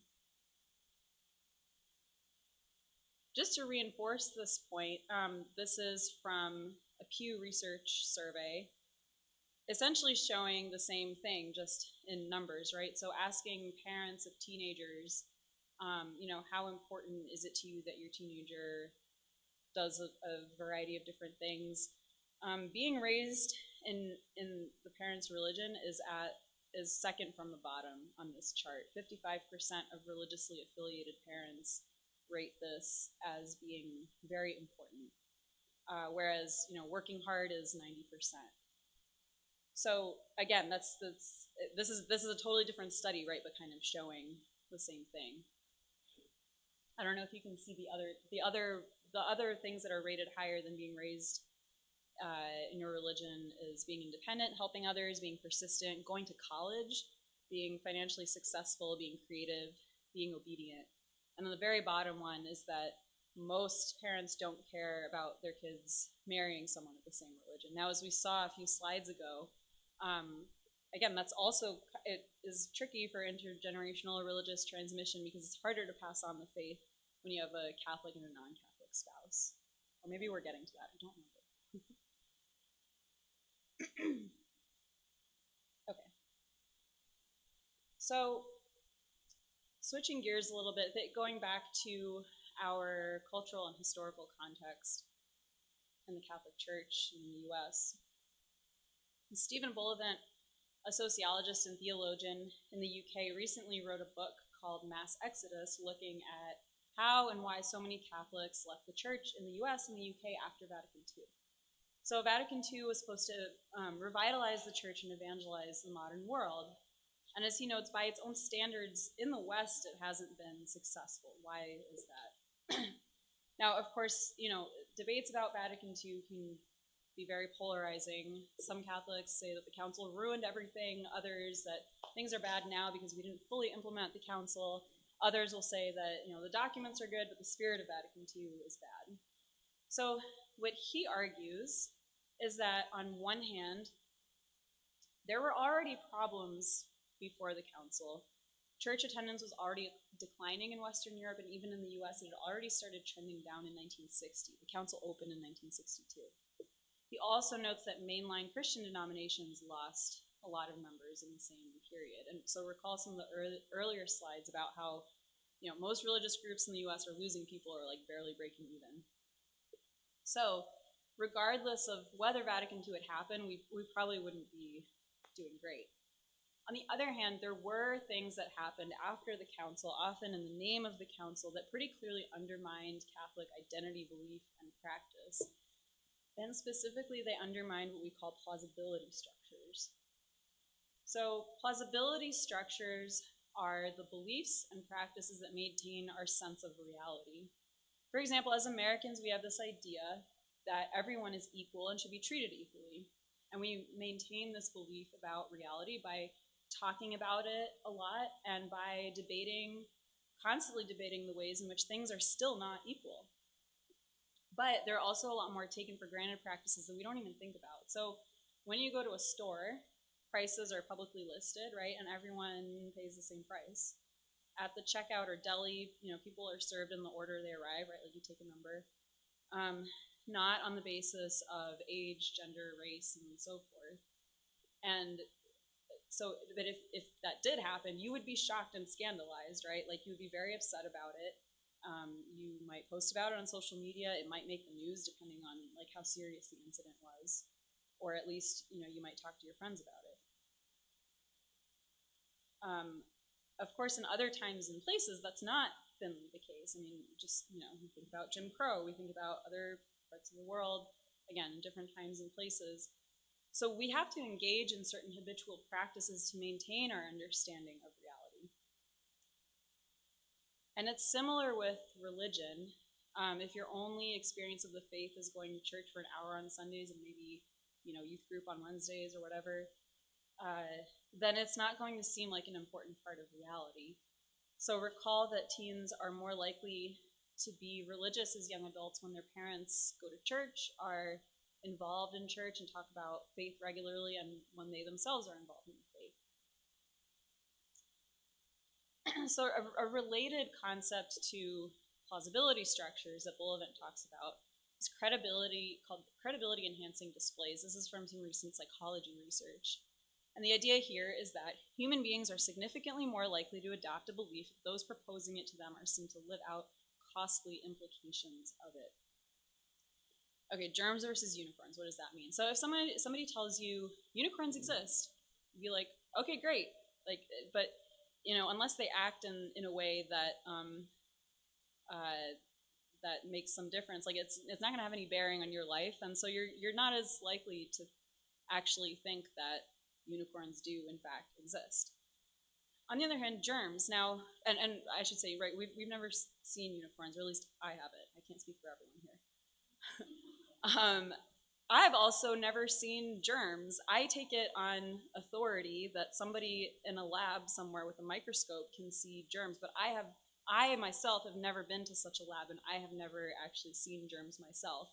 And so I take it on authority that germs exist and that germ theory is a thing, right?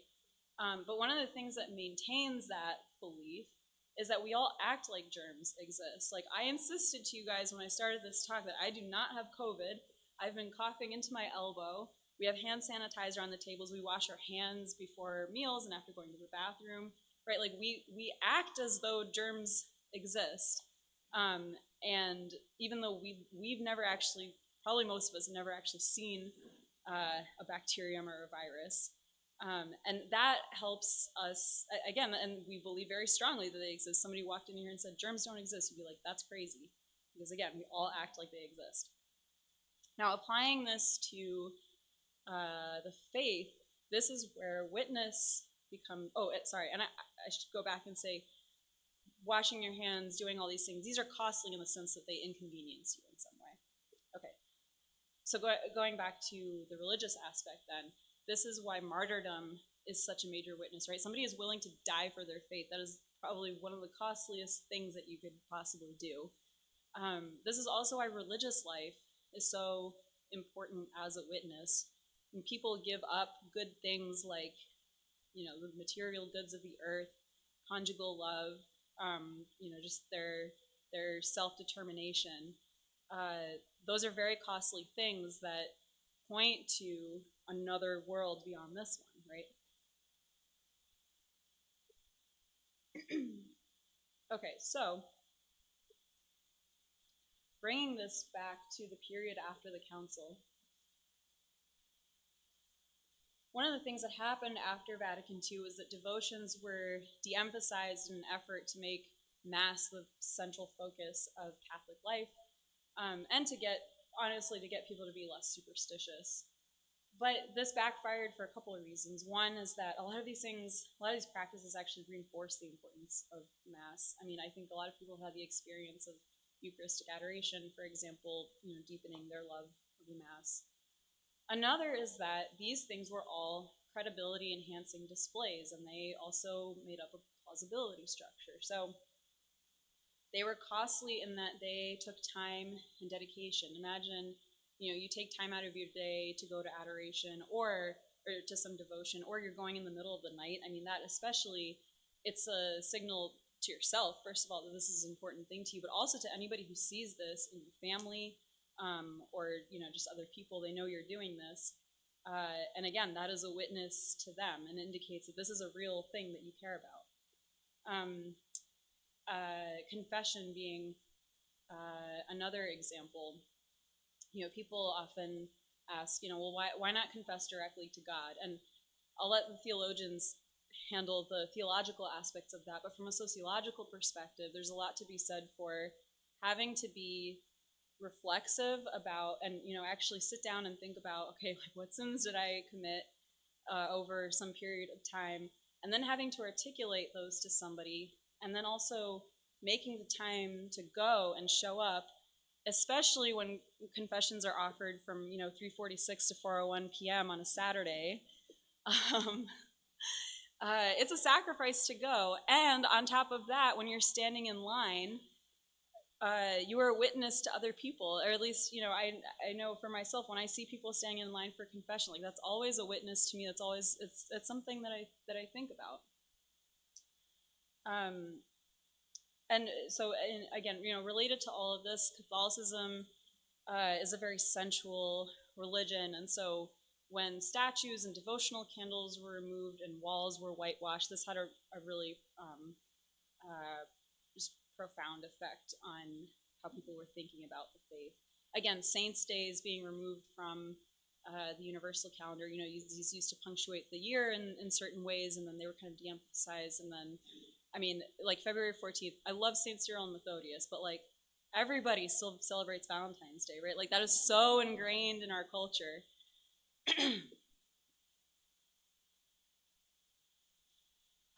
Another thing that happened after the council, St. Paul VI issued a document on the Friday penance where he gave national bishops' conferences authority to decide what kind of Friday penance they would require. So it used to be that you didn't eat meat on Fridays for the whole year, not just Lent.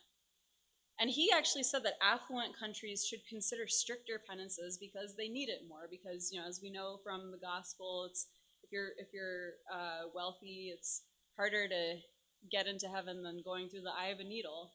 Now, again, that's not to say that in the U.S. there isn't food insecurity, and of course there is, but there are lots of Americans who have probably never had the experience of not knowing where their next meal is coming from, and just not having that kind of mortification of the senses that often kind of came naturally in other times and places.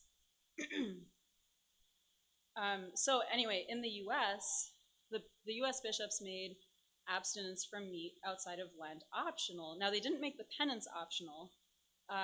They encouraged people to pick a penance that was meaningful to them, because the idea was that, well, we want you to be doing this because you're actually trying to do a penance, not just because you're mindlessly like doing this thing that we've decided to do. The problem was that this was too open-ended. How do you of all the like spiritual and corporal works of mercy and all the prayers you could do and all the kind of fasting you do, like, how do you pick what you're going to do? But also the message that people walked away with, not least because this is how the media reported it, was that Friday abstinence from meat was canceled, so it was no longer necessary. And this actually destroyed a major marker of Catholic identity and the communal nature of fasting and abstinence. So imagine it's a Friday night and you're with your friends, and if you're with a group of Catholics, then you would all be not eating meat. And that was something that, again, even if you didn't think about it too much, it was reinforcing that identity. Likewise, or if you were in a mixed group of people, right? Like, if you're the one person who's not having a cheeseburger, all of a sudden that kind of marks you in a certain way. So again, it's reinforcing that Catholic identity. The other thing was that often there were Friday fish fries, right? Like, people went to their parish, they got together, it was this communal thing. Again, you don't have to be talking about religion necessarily, but it was a thing that Catholics did together. And all of a sudden, this was gone. The other part of this, too, is that Friday penance, of course, is a matter of discipline, not dogma. So it's absolutely something that the church has the power to change. But the fact that it happened so suddenly from the top down shook people's plausibility structures and made them wonder, well, okay, if this could just change overnight, well, then what else is subject to change? So this showed up a lot in the collapse of catechesis, which manifested in kids either being taught things that the church doesn't teach or just not being taught much of anything about the faith. And so by the 1980s, young Catholics already had a relatively weak sense of Catholic identity. They weren't really sure what it meant to be a Catholic anymore. And that was very different just from a couple decades ago, where there was, again, a very strong sense of identity. Okay, so in light of all of this research, I came up with possible suggestions for things that you could do as youth ministers. You can tell me if these things are crazy. You can tell me if you're already doing them. You can, whatever. I'm open to all comments and critique on this. But I thought I would at least try to offer something helpful, hopefully helpful. Okay, so the main theme of the second half of the presentation is the importance of parents and family life, right? So, you know, insofar as it's possible to involve parents in religious ed some way, well, okay, so let me back up. In other areas of research, so for example, if you want to alleviate child poverty, the most effective programs are not the ones that give children like food and clothing or whatever. It's the ones that help parents with income. So I think I would suspect that a similar dynamic would be at play with religious transmission. It's not that Catholic school and CCD and youth group aren't important. They absolutely are. But at the end of the day, it's the adults who need to be educated about the faith and also invested in the faith. Now, I don't know what you can, if somebody's just not interested in showing up, like, I don't know what you can do about that. You guys are the pastoral people. I am not. I'm like the least pastoral person ever. I'm very glad that there are people in this world who are good at that, because I'm not good at that. So, you work your magic to get people in the door, but I would say at least, again, when there are practical barriers, which there often are, if it's possible to overcome these are things that could be worked on. So, offering childcare when adult religious ed is happening, having food available. I mean, the way I look at things is, look, like, we have to eat dinner at some point, right? So, like, why not make it do something during dinner, like religious education. I understand that, I'm sure a lot of you are working with very constrained budgets. Like, there might not be a budget for this kind of thing. So, making it a potluck, like whatever it is. But just removing some of those practical barriers can sometimes help. Or, if it's something where the whole family shows up, the kids do youth group and the adults do religious ed, and the little ones are either in their own group or, have childcare, whatever, that can, those can be things that are helpful. Again, if this person's at soccer and that person's at that thing and whatever, that's kind of hard to overcome. But the other thing is that, so it's good to have youth group and men's and women's groups and pro-life group and rosary group and social justice group, but also, like, it would be great for these groups to come together and do things together as well.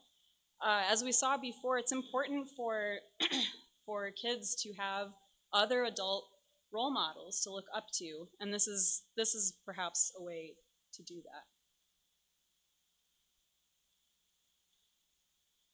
Okay, so in terms of cultivating plausibility structures and credibility enhancing displays, one way you can do that is to help teens live liturgically. Tell them about the Friday penance. Do it together, even, and I mean, Lent is obviously a great time to start that, but encourage them to do it throughout the year, and then also emphasize, those solemnities that are meat Fridays, right? Like, this is a special day. Don't say you were required to eat meat. You don't want to offend vegetarians or anything. I like to joke about that, right? But the point is that day is special, and like, you're actually supposed to celebrate. Like, have that brownie or whatever. It's important. Ember days have started making a comeback, so these are traditional days of prayer and fasting that happen once a season. Saints' days, again, liturgical seasons, introducing teens to the Liturgy of the Hours. Liturgy of the Hours was something that I learned about in theory in Catholic school, but I think the first time I actually prayed it was in high school. And I only really started getting to know it in college. And I grew up, in a fairly devout household and went to a good Catholic, what I would consider a pretty good Catholic school. Again, emphasizing even just material culture, objects like rosaries, holy cards, medals, icons. Again, Catholicism is a sensual religion. I think we need to own that. These are things that, you see these things throughout the day, or you wear them, they're on your body in some way. That's really important. I wear a crucifix, I think about it when I notice it. And sometimes other people notice too, and it's an avenue for conversation. So the main idea here, and I'm sure you have lots of other ideas for how to do this, but the main idea here is to impart that, faith is something that's supposed to penetrate every part of our lives. It's not supposed to be compartmentalized. It's not just an hour on Sunday and an hour at youth group. Our faith is supposed to inform how we consume media, what our political views are, really every part of our lives. Okay, this one's kind of obvious. I'm sure that you guys do this, but thinking about the types of disaffiliators we saw earlier, especially dissenters and the injured, giving teens space to ask questions, being honest when you don't immediately know the answer, but actually following up with resources is really important. For those who are worried about faith and science, for example, the Thomistic Institute has has a really excellent YouTube series. It's probably more for advanced high schoolers or college students, but still, there's some really excellent material. Again, all about faith and reason and science. And there's a million other things to be found on the internet as well. I would also suggest, it's great to talk about things in a group setting, but sometimes one-on-one might be more effective, just because, in a group setting you're dealing with people coming in from all different directions, and sometimes you just need to sit down and focus what this one person needs and where they're coming from, and not get distracted by other things. Sometimes I prefer to communicate via writing than talking, so just meeting people where they're at. Again, I'm sure you guys know this better than I do, but I thought I would mention it. And this one especially too, being there for them during trials when they're suffering, and being witnesses to the cross in your own lives, when you are going through something, and showing, modeling for teens, how do you get through something, and how do you understand how God works even when it seems like he's not answering the prayers. Okay. Another thing I would suggest is, at critical transition periods, helping teens think through how they're going to take ownership of their faith. And I think this would especially help people who are inclined to be drifters, or the people who move away and don't immediately find a parish to go to, or wouldn't do that on their own. So sometimes that you can do that would be liturgical seasons, Lent obviously being a great example. The beginning of a summer. I know in college I struggled a lot with, really keeping up with my prayer life over the summer, because I had lost all the structure from the school year. At the beginning of the school year is a great time, and then those bigger transition periods, right before starting high school or right before graduating high school. Especially if they are going to be moving away from their families, literally sitting down with them and saying, okay, how do you find which parish you're going to go to? How do you find, we'll talk about this, how do you find mass times and all of that? So again, doing this in terms of not just in theory, but you're probably all familiar with SMART goals, right? Specific, measurable, attainable, realistic, and time-bound. So if somebody says, well, I should go to confession more, or I should do more service, that's awesome. Well, how often are you going to go to confession? Where and when are you going to go? If you can't walk there, or you don't have a car, how are you going to get there? Who's going to drive you? Literally just very nuts and bolts details. Similarly with service, I really should do more service. Okay, where are you going to do service? What organization? How often? Things like that. Who do you need to get in touch with to make that happen? And perhaps as part of youth group, there could be some accountability. Every so often, you check in, how are you doing on, on your faith life, and Have you been reaching those goals? Why or why not? Yeah, so related to what I was just saying, again, there's a lot of practical tools like, masstimes.org, and we all know like mass times on parish websites are often not on the homepage, and you have to click through a million times. Maybe your teens can help with web design, but I note this. I note this in particular because on one hand, young people have a kind of a reputation for being technologically savvy, and often they are. But what some of my friends and colleagues who are professors and teachers have noticed is that at the same time, a lot of their students are honestly very lacking in basic computer and research skills. And it doesn't seem to be a matter of, class background. They grew up with computers, they had them, but they sometimes like they don't know how to look up very basic information. So don't assume, don't be condescending to them, but like don't assume that they know, and actually again sit down with them and show them how to use these kinds of tools. Okay, so I have some questions for discussion, but also I don't know how much time we have. I'm thinking we might want to do Q&A. Okay, so I will post all of these. So I'm curious about what resonated with you, if anything did not resonate with you, if there was anything missing, like what should researchers be looking at in the future. And then this is, I guess, more for you to take home and think about or discuss with each other. But in light of this research, in light of some of the suggestions, what are some of the things that you can actually implement to help with intergenerational religious transmission? And again, just the practical things of who needs to be on board to make this happen, what resources are needed. I know, I know that a lot depends on your pastor, and like getting him on board and getting various other people on board and having the funds to do various things. But yeah, just thinking through all that is important. So, any questions or comments? Really, anything? Yeah. Mm-hmm.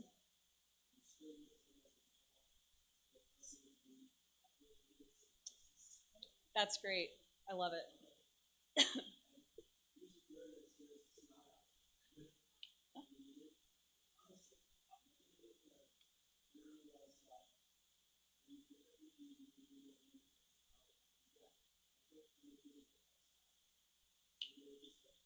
Yeah.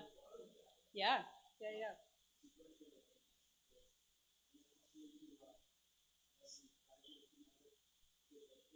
Mm-hmm. Oh, nice. Yeah, that's an excellent way of again sanctifying those parts of life that are both like special but also mundane. I actually I pray every time I turn the car on. Yeah, getting into to think about that is excellent. Yeah.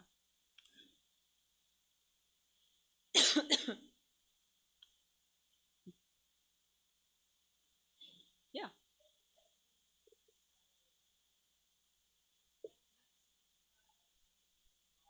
Hmm.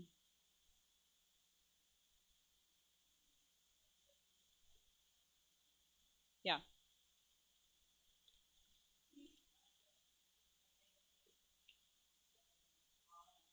Yeah.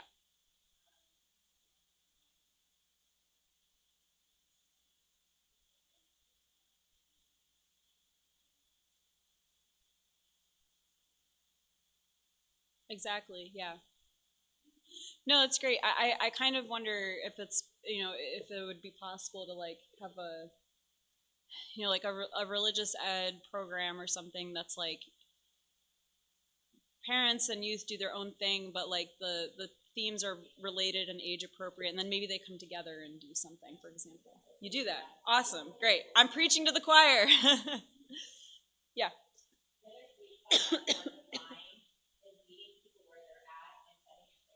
Yes. Yeah. Mm-hmm.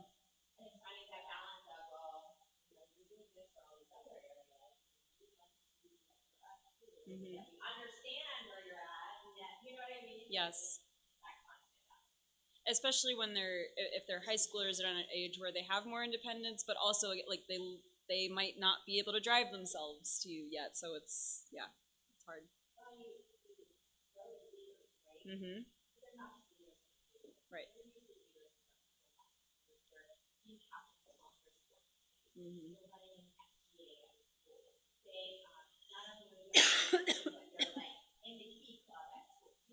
Yeah. Mm-hmm.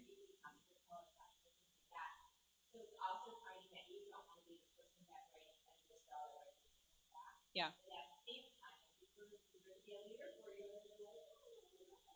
Yeah. Yeah. No, that's a really difficult tension. Yeah.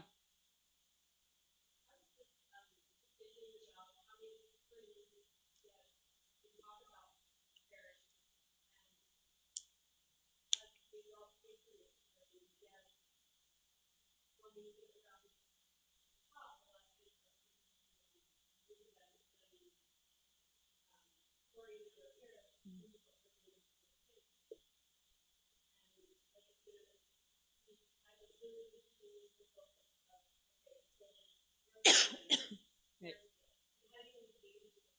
Yeah.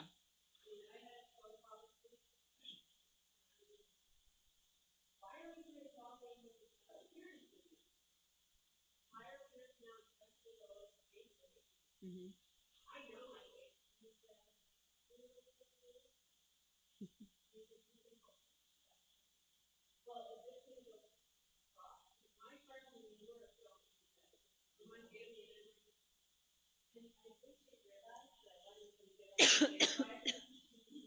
Yeah. Yeah.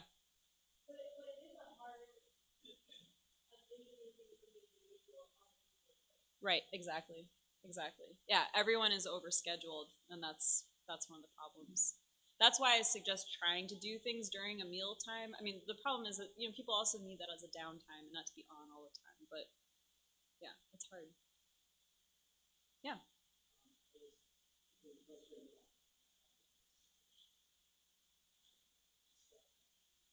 Mm-hmm.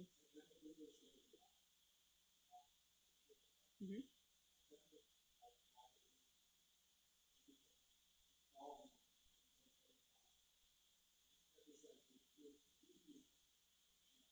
Ah.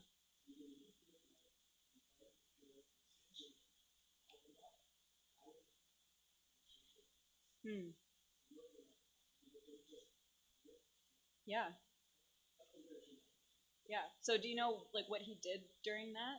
What kind of programming was it? Okay.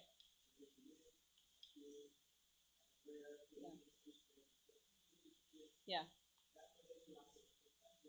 Hmm. Yeah. Yeah, that's a great idea. Yeah.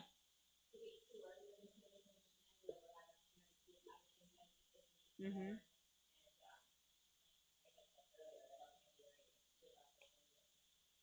Mm-hmm. Yeah.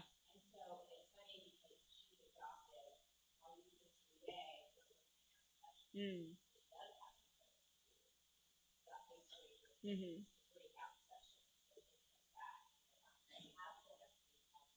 Yeah. That's excellent. One thing I would ask, so like I'm game for icebreakers. My husband hates that kind of thing. So how do you deal with throwing him under the bus? But like how would you deal with someone like him who's like, oh my gosh, you're making me do this thing. I hate this. Da, da, da. Okay. Yeah.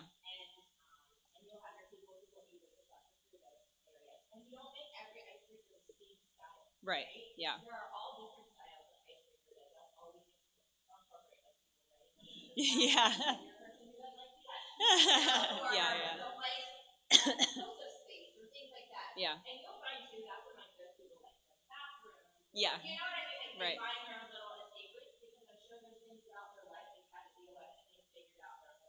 Right. Right.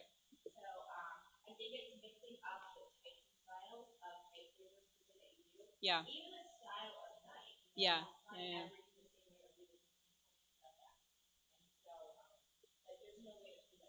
Of course, yeah. And maybe you just don't advertise that there's gonna be an icebreaker.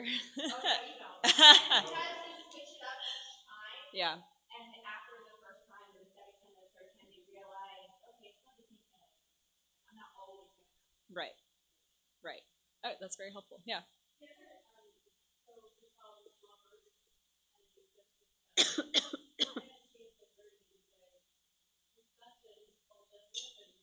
Mm. Talk. Yeah. Yeah. Yeah, that's great. That's a great way to break down that barrier for people. Yeah.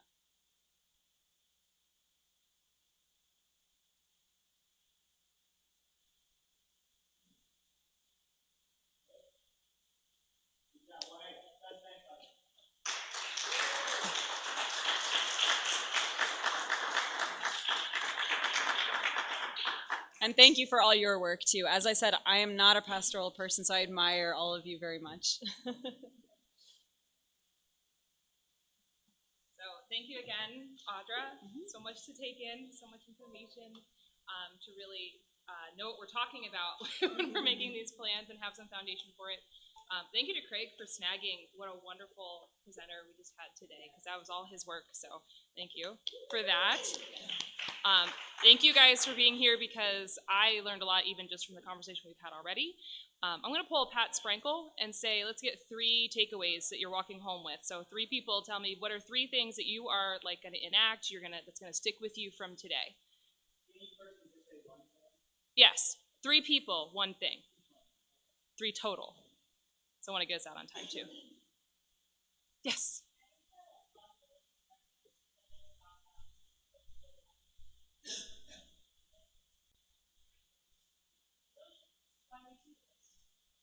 Yeah, plausibility structures was a brand new concept for me. I'm like, yes, this is very helpful. All right, second takeaway.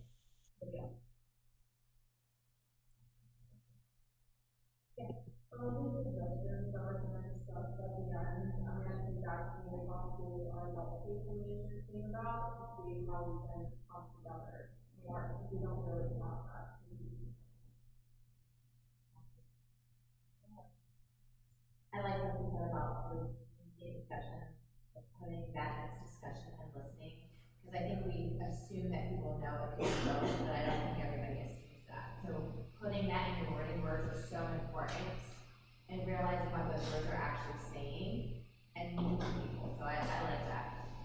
I even had to go, and even like we do a rosary on Zoom, and one of the things is we say for novice, or never done this before, and experience. Yeah. And just having those, always saying that. I'm trying about prayer this Friday. We'll see if some of the parents show up. It might even be good to put things on, like, you know how they have beginner, intermediate, advanced? Some people are looking for advanced, some people are looking for beginner, and then there's ones that cover the whole spectrum. So it might even be neat to start to do something like that even. Yeah, I love the points that you're making, that acknowledging that adults often feel shame about not being advanced, right? But there's all kinds of reasons, and there's people in this room who are like, I'm not advanced, when they ask to teach advanced, right? But to just like name it and to say, it's not only okay, it's good, because where you are is good.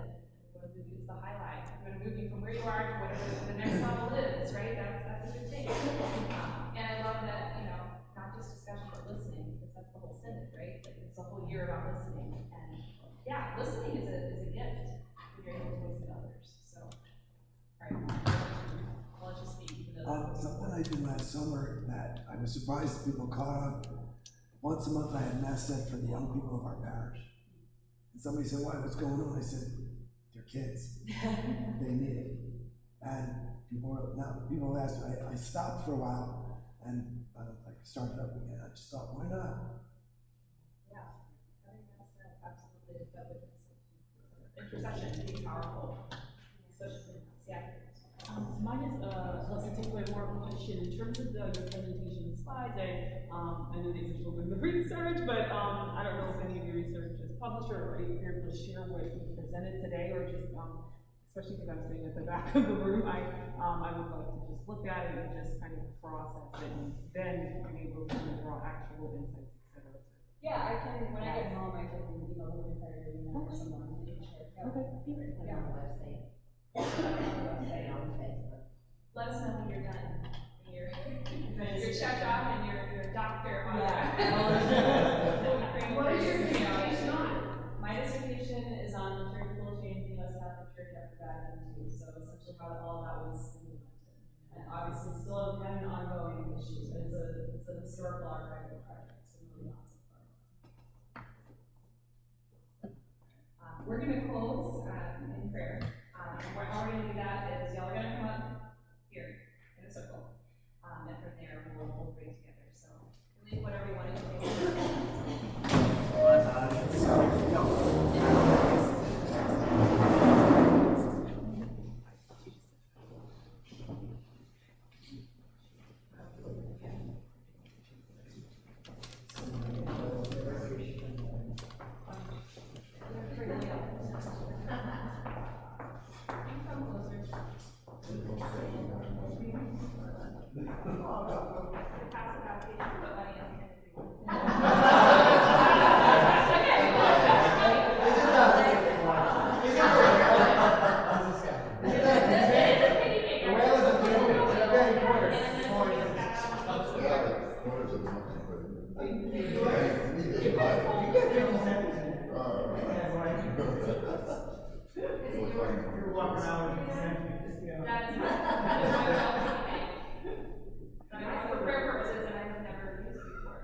Well, here you are.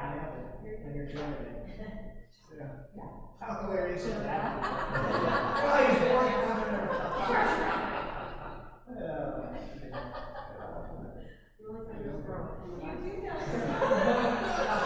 Are you sure? Because No, there is. I read it every year. Colleen left. Yeah, but we even know. but we, yeah. That's what he's saying. Somebody's in the Breathe. Rudy's praying with us.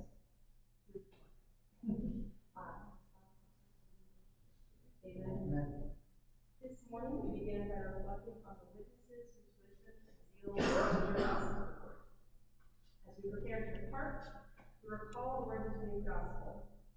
At the preaching of Jonah, they repented. There is something greater than Jonah here. All of those witnesses whom we honored this morning have brought us to faith and repentance and joy. God delights in each of them. But they would be the first to tell us that there is something greater than us. Like our Mother Mary, we are meant to constantly point others to Jesus, not ourselves. Perhaps more challenging at times, we are meant to be the beautiful witness of our fellow human beings in perspective. No matter how holy, how earth-shattering, how life-changing your encounter with the witnesses in your life, those relationships pale in comparison to our own encounters with Jesus Christ. So as we depart, we pray in gratitude for the great witnesses in our lives, while also calling them to point us to something even greater. We're going to go around the circle, and we are going to, as each person speaks the name of the person in their hand, probably not the person you'll say there's something greater than. The best will respond, praise to you, Lord Jesus Christ. Giving to that person also that it goes beyond that person. So there's something greater than here. We'll all say praise to you, Lord Jesus Christ. There's something greater than the needs here. Praise to you, Lord Jesus Christ. There's something greater than money. Praise to you, Lord Jesus Christ. There's something greater than mom and dad here. Praise to you, Lord Jesus Christ. There is something greater than this doors here. Praise to you, Lord Jesus Christ. There is something greater than Lynn here. Praise to you, Lord Jesus Christ. There's something greater than my dad. Praise to you, Lord Jesus Christ. There's something greater than Steve here. Praise to you, Lord Jesus Christ. There's something greater than Mom here. Praise to you, Lord Jesus Christ. There's something greater than stand for you. Praise to you, Lord Jesus Christ. There is something greater than the cold here. Praise to you, Lord Jesus Christ. There is something greater than heaven. Praise to you, Lord Jesus Christ. There's something greater than joy here. Praise to you, Lord Jesus Christ. There's something greater than Paul here. Praise to you, Lord Jesus Christ. There is something greater than Barbara here. Praise to you, Lord Jesus Christ. There's something greater than John Martin here. Praise to you, Lord Jesus Christ. There is something greater than Christina here. Praise to you, Lord Jesus Christ. There's something greater than Mom and Sarah Pelagie here. Praise to you, Lord Jesus Christ. We thank you and praise you. For by your cross and resurrection and your incarnation and through your people, you have set us free. Amen. A lot of stuff between now and then, we'll see you May 17th in our retreat house, and we'll talk about what we all want to talk about. You're welcome to keep this or put it back in the basket. If you want your own. Here.